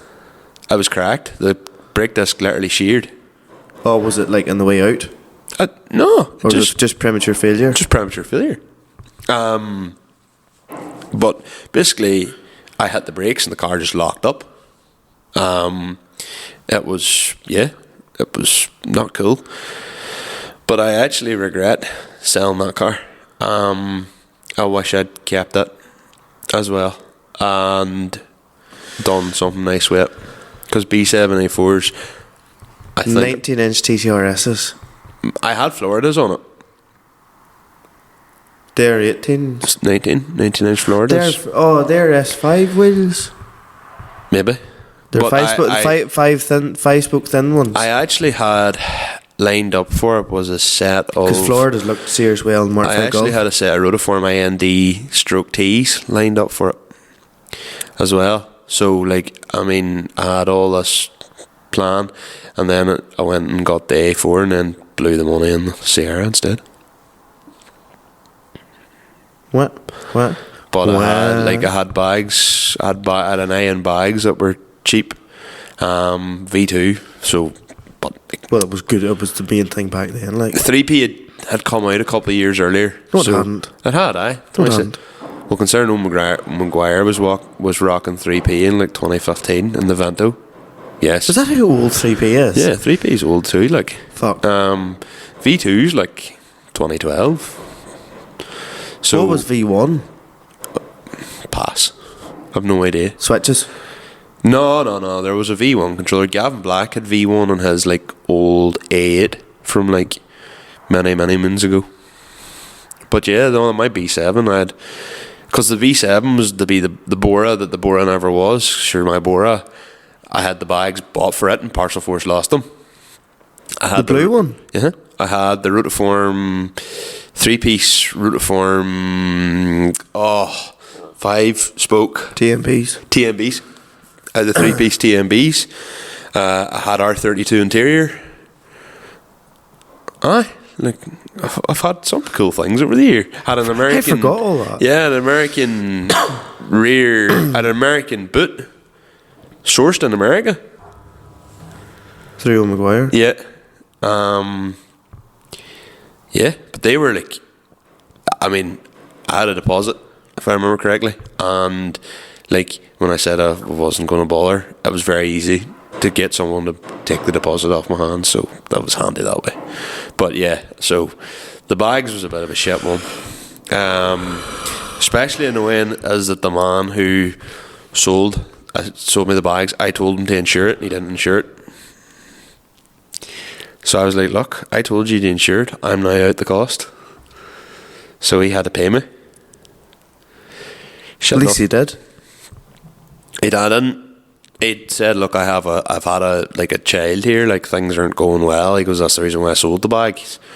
And I was like, right, well, I did specifically ask you to insure it, the postage, like.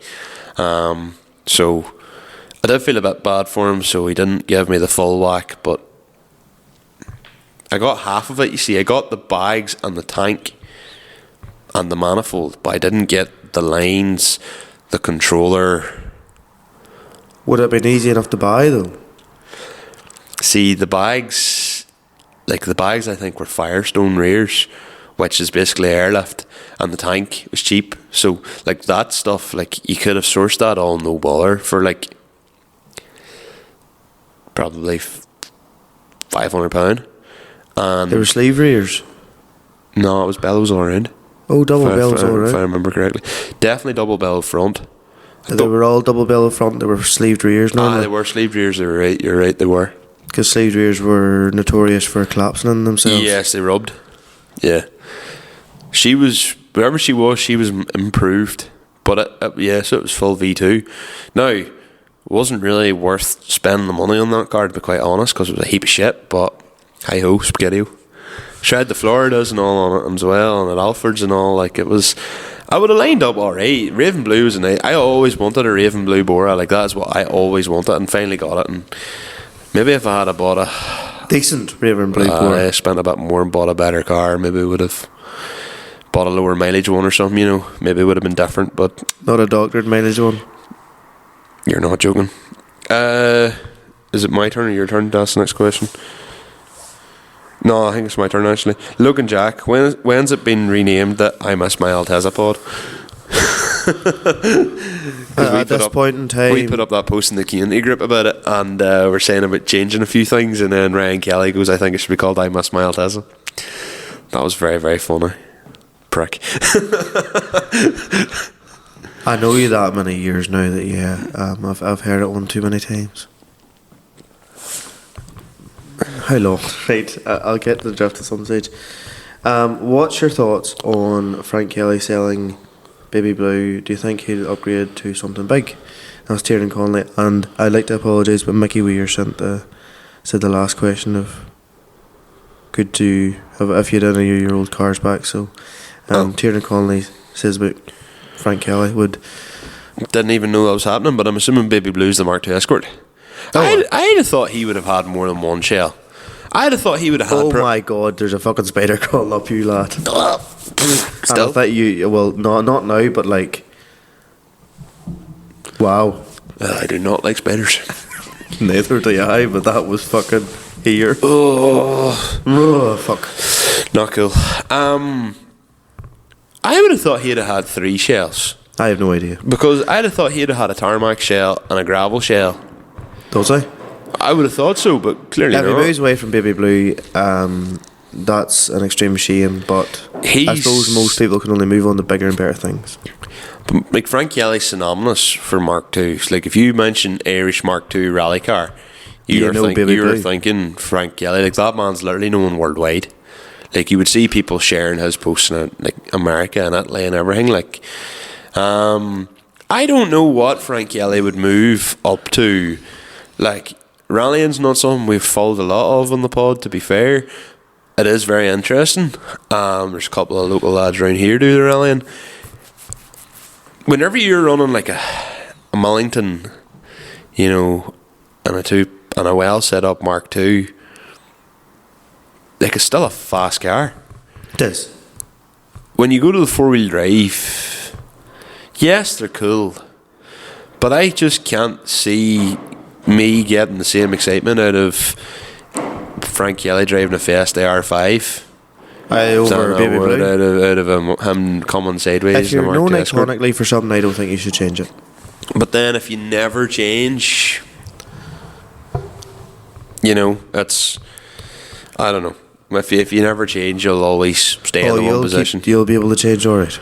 Well, I don't know. It's a shame, like, but I don't know. I genuinely have no idea.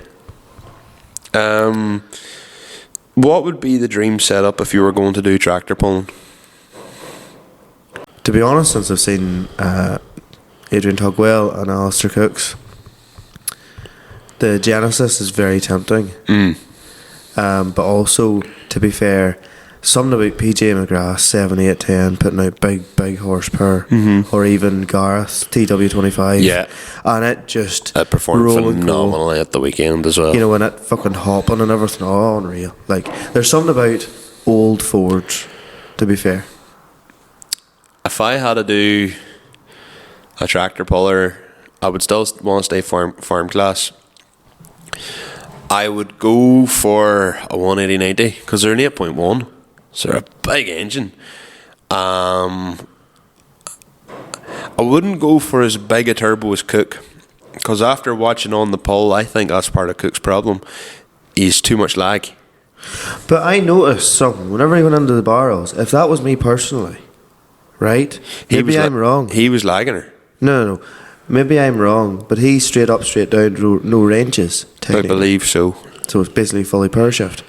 That was me. I'd be banging them down to stay within power band. That's what I'd have been doing as well. That's what I mean. He was lagging her. It nearly seemed like he was lagging her purposely. Well, he does drive her on a bit of lag, and maybe he's doing that to try and get grip. Maybe that was his thinking. Side brake then, you've enough power. I think Cook's from the HX50 wholesale, I believe, whereas Tugwell's running a Borg Warner.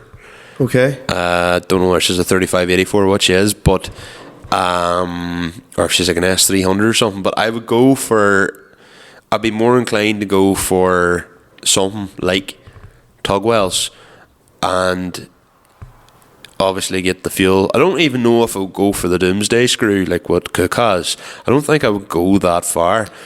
I would definitely... The Doomsday screw, do you mean the Dickenberg thing? I don't know if I would even bother with that. I would just get my fuel pump done up, the injector pump done up to just allow more fuel in. As I say, a bigger turbo, but not a massive turbo. The only thing is, Fiats do rev out. Fiats like the rev. So if you had that bigger turbo, you could maybe keep her up the rev range a bit longer. I would probably end up sticking in a front linkage and going Mark Knapp's back with like the front weight bar that he has, and weighting up the back and trying to go with 11.5 tons just because. If I was getting like 320, 340 horsepower out of her, I reckon you'd have a serious animal of a tractor at that. So that's what I would do. And the gearbox will take it. So that would be my tractor puller, Bell 180/90. Deadly. I have no more questions. I have a couple more here on Instagram, and then I have a few on my phone as well. Oh, okay. So Lavro 3, when he's having a cars and coffee. Talked about it a few times this year, just never had a weekend free to do it, or weekends free to plan it. There are a couple of discussions going forward, maybe about trying to hijack in with someone else, but we'll see if that happens. If not, maybe in the summer, if I could get the yard all cleared, it would be good to get something, but we shall see. Personally, I would rather do the tractor run first, as that was a promise made to a friend, and it's for a good cause, and that would be a more rewarding use of our time, I think, out of charity. So I think that answers that one. Curtis McGall, what's both your goals for 2025? Just basically, for me, survive. Yeah, consistency. Pump out the pods. If we're talking about, well, personal goals, lose weight. I actually thought about this, and for me is to join a gym and to lose weight. And if Curtis has asked that, to maybe get around and map in my car. I'm happy to leave the Sarah where she is, other than my gear stick. I'm happy to leave the Sarah where she is for 2025. Because if I map that car's finished completely. Yeah. Well, other than paint for the Sarah, which I can't afford right now, I'd be happy to call the Sarah. Just go, yep. Oh, I'd say give it a couple of years. I'll just likely go to Stevie and be like, full lick.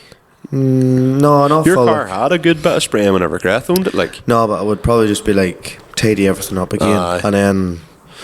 In a couple of years' time, that's what I'd want to do, is go to Stevie as well, or maybe, don't know, maybe he'll do me a favour for the wedding and paint it for free. That could be your wedding present. Stevie, good man. Jake Bird, trailed or mounted mowers, and why? Trailed, personally. Just what? I suppose. Depends what it's on. If it's on a biggest tractor, mounted, smaller, trailed. On your 67 1.5, what would you go for?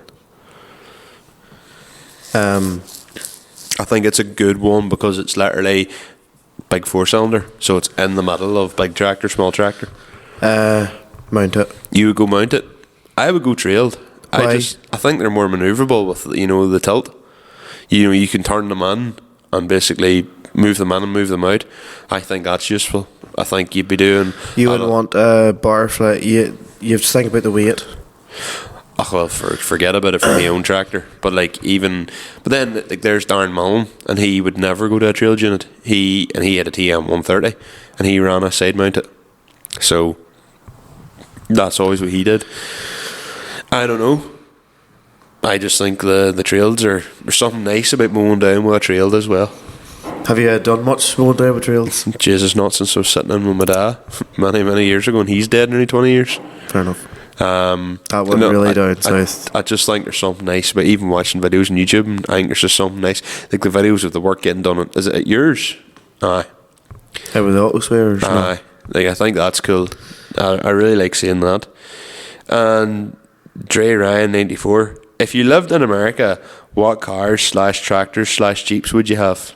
Cars wise, I'd probably own. I would say if I had to own like a Sunday car or like a weekend car, you can get like Hellcats out there for really reasonable money.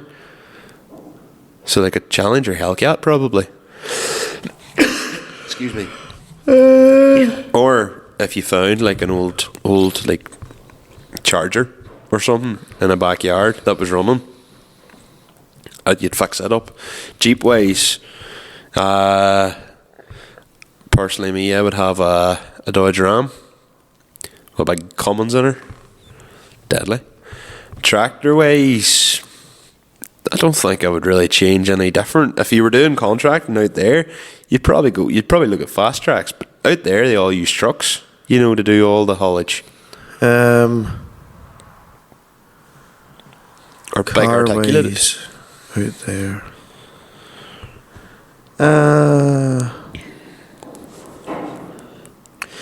Probably a new Ford Mustang GTD. Right.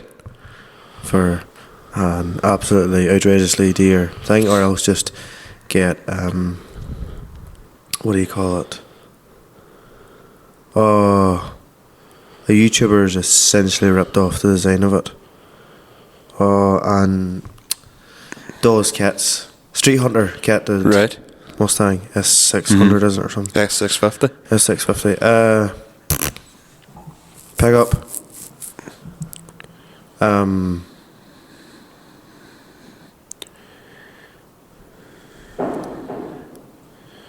An F-150. I haven't a clue. Tractor wise, a big one. A big bud, 747. Taking the piss, I haven't a fucking clue. Probably just like a Fender or something. Because it's one thing I haven't much of a clue about, if you know what I mean.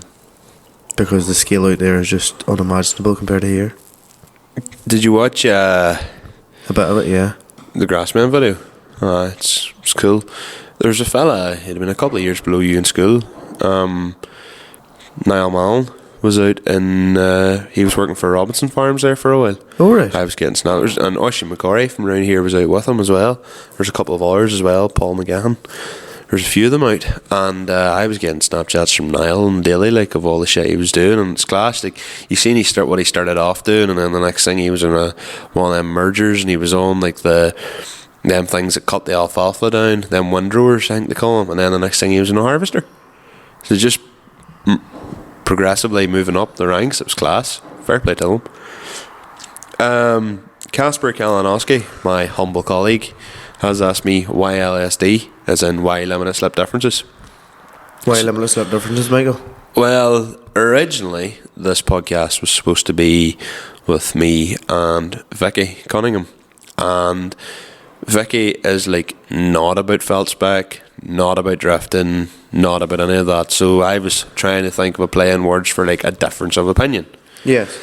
And originally I was thinking of welded differences, because differences, because I thought it would just be a podcast of constantly arguing with each other, hence the difference of opinion. And then I said I don't know where to call it, welded differences or limited slip differences. Vicky thought limited slip differences was a better name, and I stuck with it. And then whenever you came on the scene and we decided to go at it fully, like properly, me and you, the name just stuck. What would you call it now if it was just myself and yourself? From the get-go. Like back roads and coped loads or something like that, something along them lines. I don't know.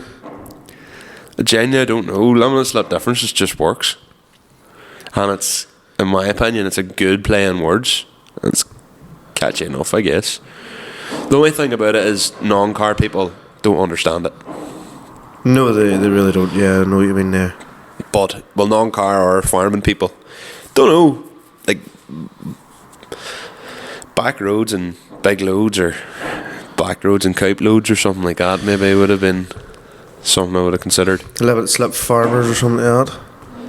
No, well, limited slip differences was always a good play on words, but that's the answer for that one.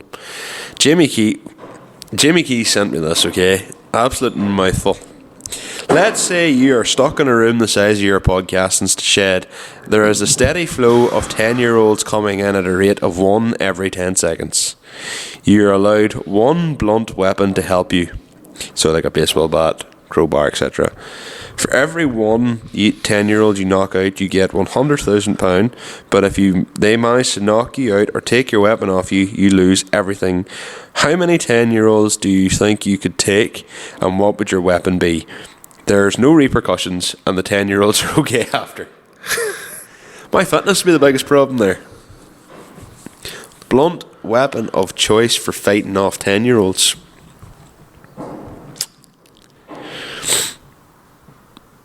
A breaker bar would be good. Yeah. I have an idea. Yes. Blue pipe. Yeah.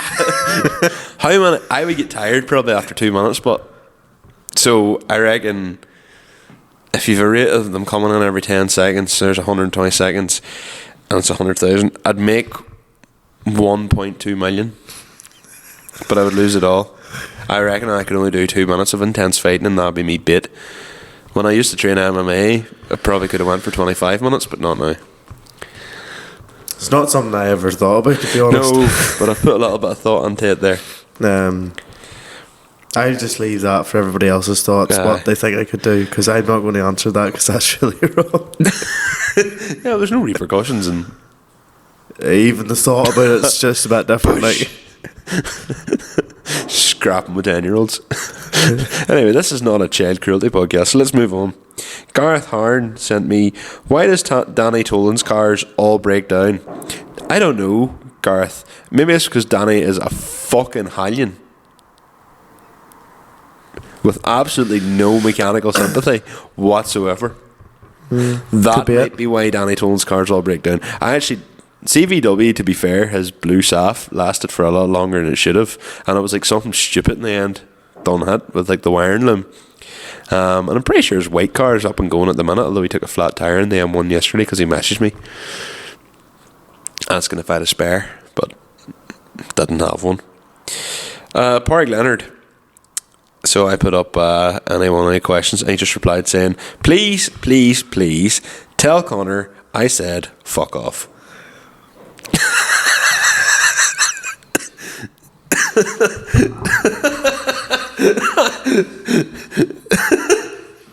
wow.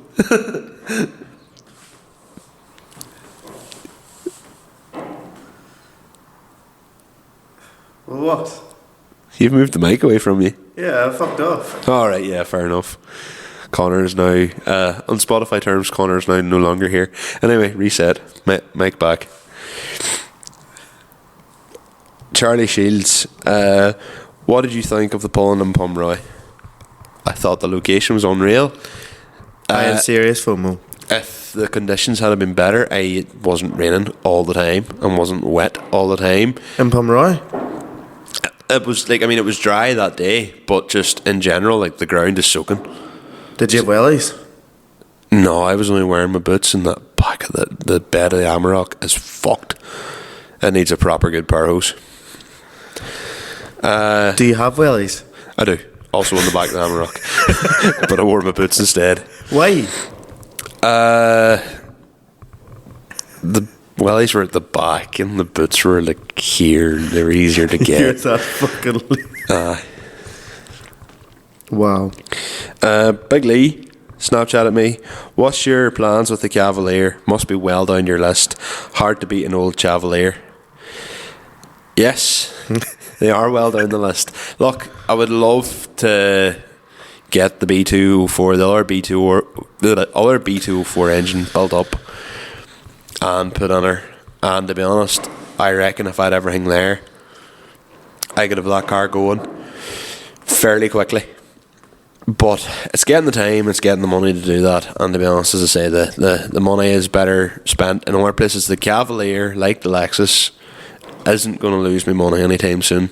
So the longer it sits, the better, the more it's just going to go up in price. So I'm really not that arsed to be getting finished anytime soon, although I would like it out of my shed. I might put it in wheels and bring it up here, to be honest, so it's out of the way, because I don't like welding or cutting or anything around it. You need to give it a wild wash. It needs a good wash. If the home improvements are done, then yes, that would be the best thing to do. Yeah, I think so. Staley Riley, Kieran Riley. With 2025 coming in hot, will Conor grow a pair and put Jap wheels on the Civic? No.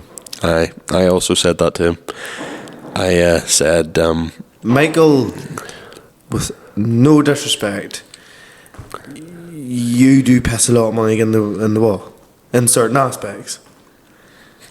If I was you, I would not have turboed the 110. Oh, 100%. Best thing for it. I would not turbo the 110. I would never have bought the duty That ground. again was the farm's money, Conor. I would never have sold the Alteza. Yeah, well, I never would have done that for either. what you bought it for. Yeah, I never would have bought the Cavalier, and never would have bought the P100. P100, don't regret the that. bore would still be in the road. But, you know, I don't know. Just don't want to spend the money, like, to be honest. I am so dour, but... Man, if it was any more dirt of hinges, but in all seriousness, she looks well in Type R wheels, and it looks like every other Type R in the country, bar the number plate being different. It's just that style, but I'm like, well born, like compared to you. You have all these different things you go into tangents with, and I'm yeah, just it's like, called ADHD. So, I love the way you self-diagnose yourself with everything. yeah, well, I have to. I can't afford to see a fucking specialist. You won't go and see a specialist. That's your problem. No, I looked into it. It's like Mary needs a specialist.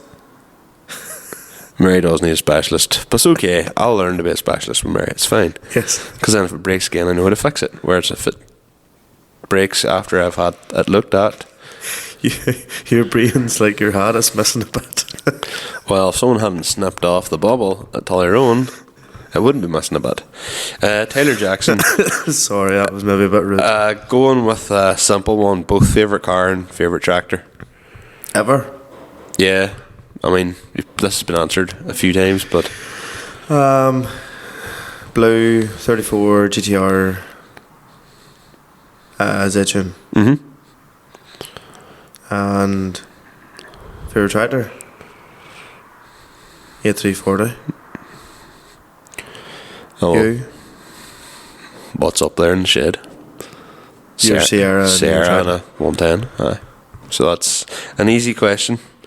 Morris Hayden asked a very valid one, actually. Okay. He sent me a voice note, and then I had to write it out. With the new McDonald's in Marfelt, do you think there will be a resurgence of people going and lapping about Marfelt? Do you know what the McDonald's will cause for Marfelt? More people going to Marfelt? Traffic. Yeah, but like, I know whenever we were younger, maybe not so much you, but I know with like some me and like Marty O'Neill and all, we all used to like, we'd be sitting in Marfelt and we'd go, sure, we'll go get a McDonald's. Because what else were we doing? It was a Saturday night and we were all boring bastards lying in the car. So like, we would have went and drove to Cookstown and would have got a McDonald's, you know. And then Cookstown you'd have hung about Fairhill, and that was back when Fairhill was pumping. This is not yesterday. Is anywhere pumping anymore though? I don't think so, but this is what Morris is saying is, Portlandone on a Sunday night over the summer was unreal. I just wish I was 10 years younger. Honestly, one day I was coming in the Bora and I was in a 7 or 8 car convoy. Like, I was in the last car, just happened to catch up on them, and it was all like our drivers, and I was like, oh, fuck, I'm so old. But like, you know, lowered Mark 6s and Mark 4s and IS200s and all, just convoying towards Portlandone. Portlandone was rammed. I would actually, to be fair, I would have said for that sort of stuff, I don't think it's ever been stronger. But there definitely isn't as many people lapping towns anymore as there used to be. Or maybe we're not lapping the towns anymore, seeing people lapping the towns. That's also a valid point. Because like, we've other things to do with our lives now. It's even the fact that like, if I go for Chinese, I'll do one lap for the sheer crack of it. And then whenever I've half done the lap, I realise there was no point doing this lap. There was nobody fucking about. Yeah. Well, there never would be anybody about anymore. Like, sometimes I still, if I'm in Marfeld, like on say a Friday night or Saturday night, I'm driving through, I will do a tired corner. Yeah. I will do a lap of oh fuck, Connor, you got me on. I will do a lap of BCP just to. I'll not do it in a standard car though. Oh, I do it now. Oh well, that's different. Like, that's a pickup. Like, I would go in and just see like if there's anything about. There never is, but you're like, I wonder is there 2 people in the car park tonight? And then you see there's 3 cars, but there's nobody in the cars, and you're like, it used to be you could go into BCP and there'd be 3 people, and we'd still leave at 1 o'clock in the morning. But you're a different breed, like. Yeah. You know, yeah. Donald Holmes, why is Jamie Keys a ginger gob shape? Because he was born. I replied to him just saying, unfortunate genes. Well, like, I have the same genes, ginger hair, like. Well, you were born that way. Yeah. Just, I'm born with unfortunate genes of being ginger. Ryan Clark, what made you go down the route that you did with the Sierra? Like, instead of doing like the whole Causey thing, like the majority? Like the Jap stuff, want it to be different. Talked about it all in episode 48, like the whole thing, Ryan. So if you go back, you'll hear the entire rundown, how like I drove the S15, how I decided I wanted to make a Jap spec car and all that. It's all there. And Sean Barry, would you ever compete in On The Pull? I'd love to compete in On The Pull. Would you? If John and Mark allowed me in with a 6715, Yeah. I would do it for the crack of it. Well, And I think I would actually not do too badly in the up to the sit-in class 2. So up to 170 horse. You're Aye. 177, so I'm just about intolerant to the boy. tolerance I think was maybe 17, may have been 177. Aye. Or 178. Aye. Well then you'd have been grand. Aye. Be interesting. But you'd have been going I'd be against the them. only 4-pot massey in it. Yeah, everything else would have been 6-cylinder. It was James Smith won class 2, didn't he? Yes. It was because I remember watching the video and it was James Smith, Gareth McGrath, Sam Cole, and Bernie Keenan, and all of them obviously in the pullers group as well. Like so, that on the pull video was a great watch. Have you seen it all yet? Yes. It's class. Really, I didn't realise that they would do what they did with what we said about Robert and the vegetable. Or no, the... That was so funny. That's when I wrote to you saying, "Have you watched it yet?" That is me completely out of questions. I was out of questions a while ago. Yeah. Everybody, thanks very much for giving us questions. This is a very riff-raff podcast. Yeah, well, It's in a very awkward week whenever I don't know whether I'm coming or going because it's Monday but it feels like it's fucking Sunday. yeah, But it's agreed. not a Sunday. I actually don't know what day of the week it is most And of the then time. tomorrow night we're having a wee get-together. For New Year's. Yes. Whoop whoop. Having a wee Chinese. And I am again going on the The beer. razzmatazz. Well, I have a couple of last wee small bits and pieces to finish off on. Tom Bowden, I suppose, our drone correspondent for the I podcast. rewatched them TikToks recently. So did I. He's really good. He's deadly. His stuff. He sent me the file. He was asking about Livingston's tractor run. He said, "Would you ever consider doing it?" I'd love to do Livingston's tractor run, but it's a wild drive. It is a long It's drive. a long day, but you'd nearly do it for the crack. I've cows to melt and even that's the only thing. You Yeah. could do it in the 110, no bother, hey. You drive that 110 to... That's probably one of the further places you would drive to. He has all the drone footage of it, so there's something like it's well over 600 tractors. It's the biggest tractor run I think of the year. So fair play to Livingston's for doing that. Like it's Oh, of course, they just basically take over Armagh. yeah, that's fucking class. Like you love to see it. Darren Finnerty sent me Darkside Diesel's V10 TDA Touareg, the R50, straight piped. What does it sound like? Fucking class. Do you want to know what sounds unreal? V6 diesels, straight piped. Really Days. good. Yeah. Oh my god. You heard it? Have you ever heard the Amarok straight piped? No. Yeah, it sounds Are you going to class. straight pipe your Amarok? No. Why I not? would love to, but no. Why not? Because I'm not 22 anymore. But And you're I nearly- have an obnoxiously loud car anyway, as it is. But you've nearly 32. No joke. 31 in 2 weeks' time. Like, Oh, what would we do for your birthday? absolutely fuck all, because I don't even want to know it exists. I don't like my birthdays Why? because it means I'm getting older. I haven't liked a birthday since I was 26. You can get away with saying anything up to 25. You can get away with anything stupid. Going, sure, he's only a cub. He's only 23. He's only 22. He's only 24. See, as soon as you turn 26, 27, you're suddenly old enough to know better. And I don't like being old enough to know better when I don't know better. Fair enough. That's why. Did you see the Case 1584 that blew the clutch out of itself and split the whole tractor in half? Have you not seen that? No, where's this at? All over TikTok and Instagram. You need to show me this to me. Man was on a hedge cutter and literally the clutch literally broke, sheared out between the bell housing and the gearbox, broke the casting Fuck. and split the tractor in two. And then the back of the tractor fell back and had a hedge cutter on, and then the roof crashed in against the hedge cutter. Was it nearly a fatal accident? I don't think it was nearly a fatal accident, but as far as I'm aware, she's built up again. But have you not seen that? No, you may show me that. How long? I mean, show me after whenever we finish recording, like. Alright, okay. And then Reese Bruce sent me a video of some man randomly taking a tank through a cattle shed. Like a proper don't know, military spec tank. Oh, I don't know. right, okay. I don't know tanks. Just these cattle sitting eating and coming up the feed passage. Just a tank. Doesn't do anything. Doesn't feed. I was thinking, is there going to be some weird implement on behind? Does he shoot a cow? No, nothing. Just drives a tank through.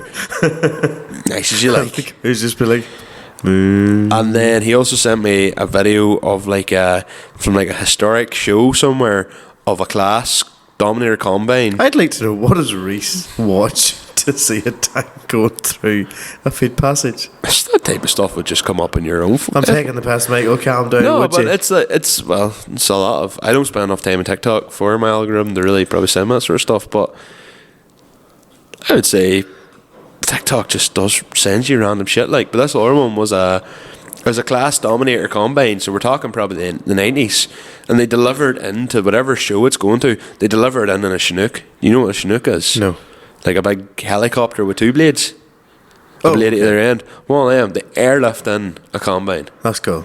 Aye, this was the 90s. It was But that's a one- really bad use of resources. Yes, agreed. And that brings us to the end of this week's podcast. So, This fortnight's podcast. well, Is it out this Sunday coming? yes. Oh, that's why you were at the big Hence why I party. didn't want to rain check on tonight, Connor. So, if you've got this far, thank you. You can join the community on Facebook. The Limitless Is that Slip- right? That is, You can join the Limitless Slip Differences community. You can follow everything on Instagram, TikTok, You can. YouTube, and what's the other one? Facebook at Limitless Slip Differences for everything. You can. You can. You can follow me at Michael Scullin _ on everything apart from Snapchat, which is mscullin. Connor, what's your dates? You can. You can, eh? Is that right, eh? At Connor.Magoo and basically everything. Yes. If you want. But as Michael says. You can. We'll, by the time this comes out, we'll be in 2025, so Happy New Year. And hopefully 2025 is a better year for everyone. 2024 was a pretty alright year. It's just But we have fucking to tough. think to the future, not the past. It'd be great if 2025 was a better year, yeah. Okay, fair It enough. fucking need to be if you're getting married. Well, you're not Your joking. best year of your life, lad. That's that, yep. Exactly. Positive thoughts. And on that note, best of luck. See you later. And you know what? You can. You can.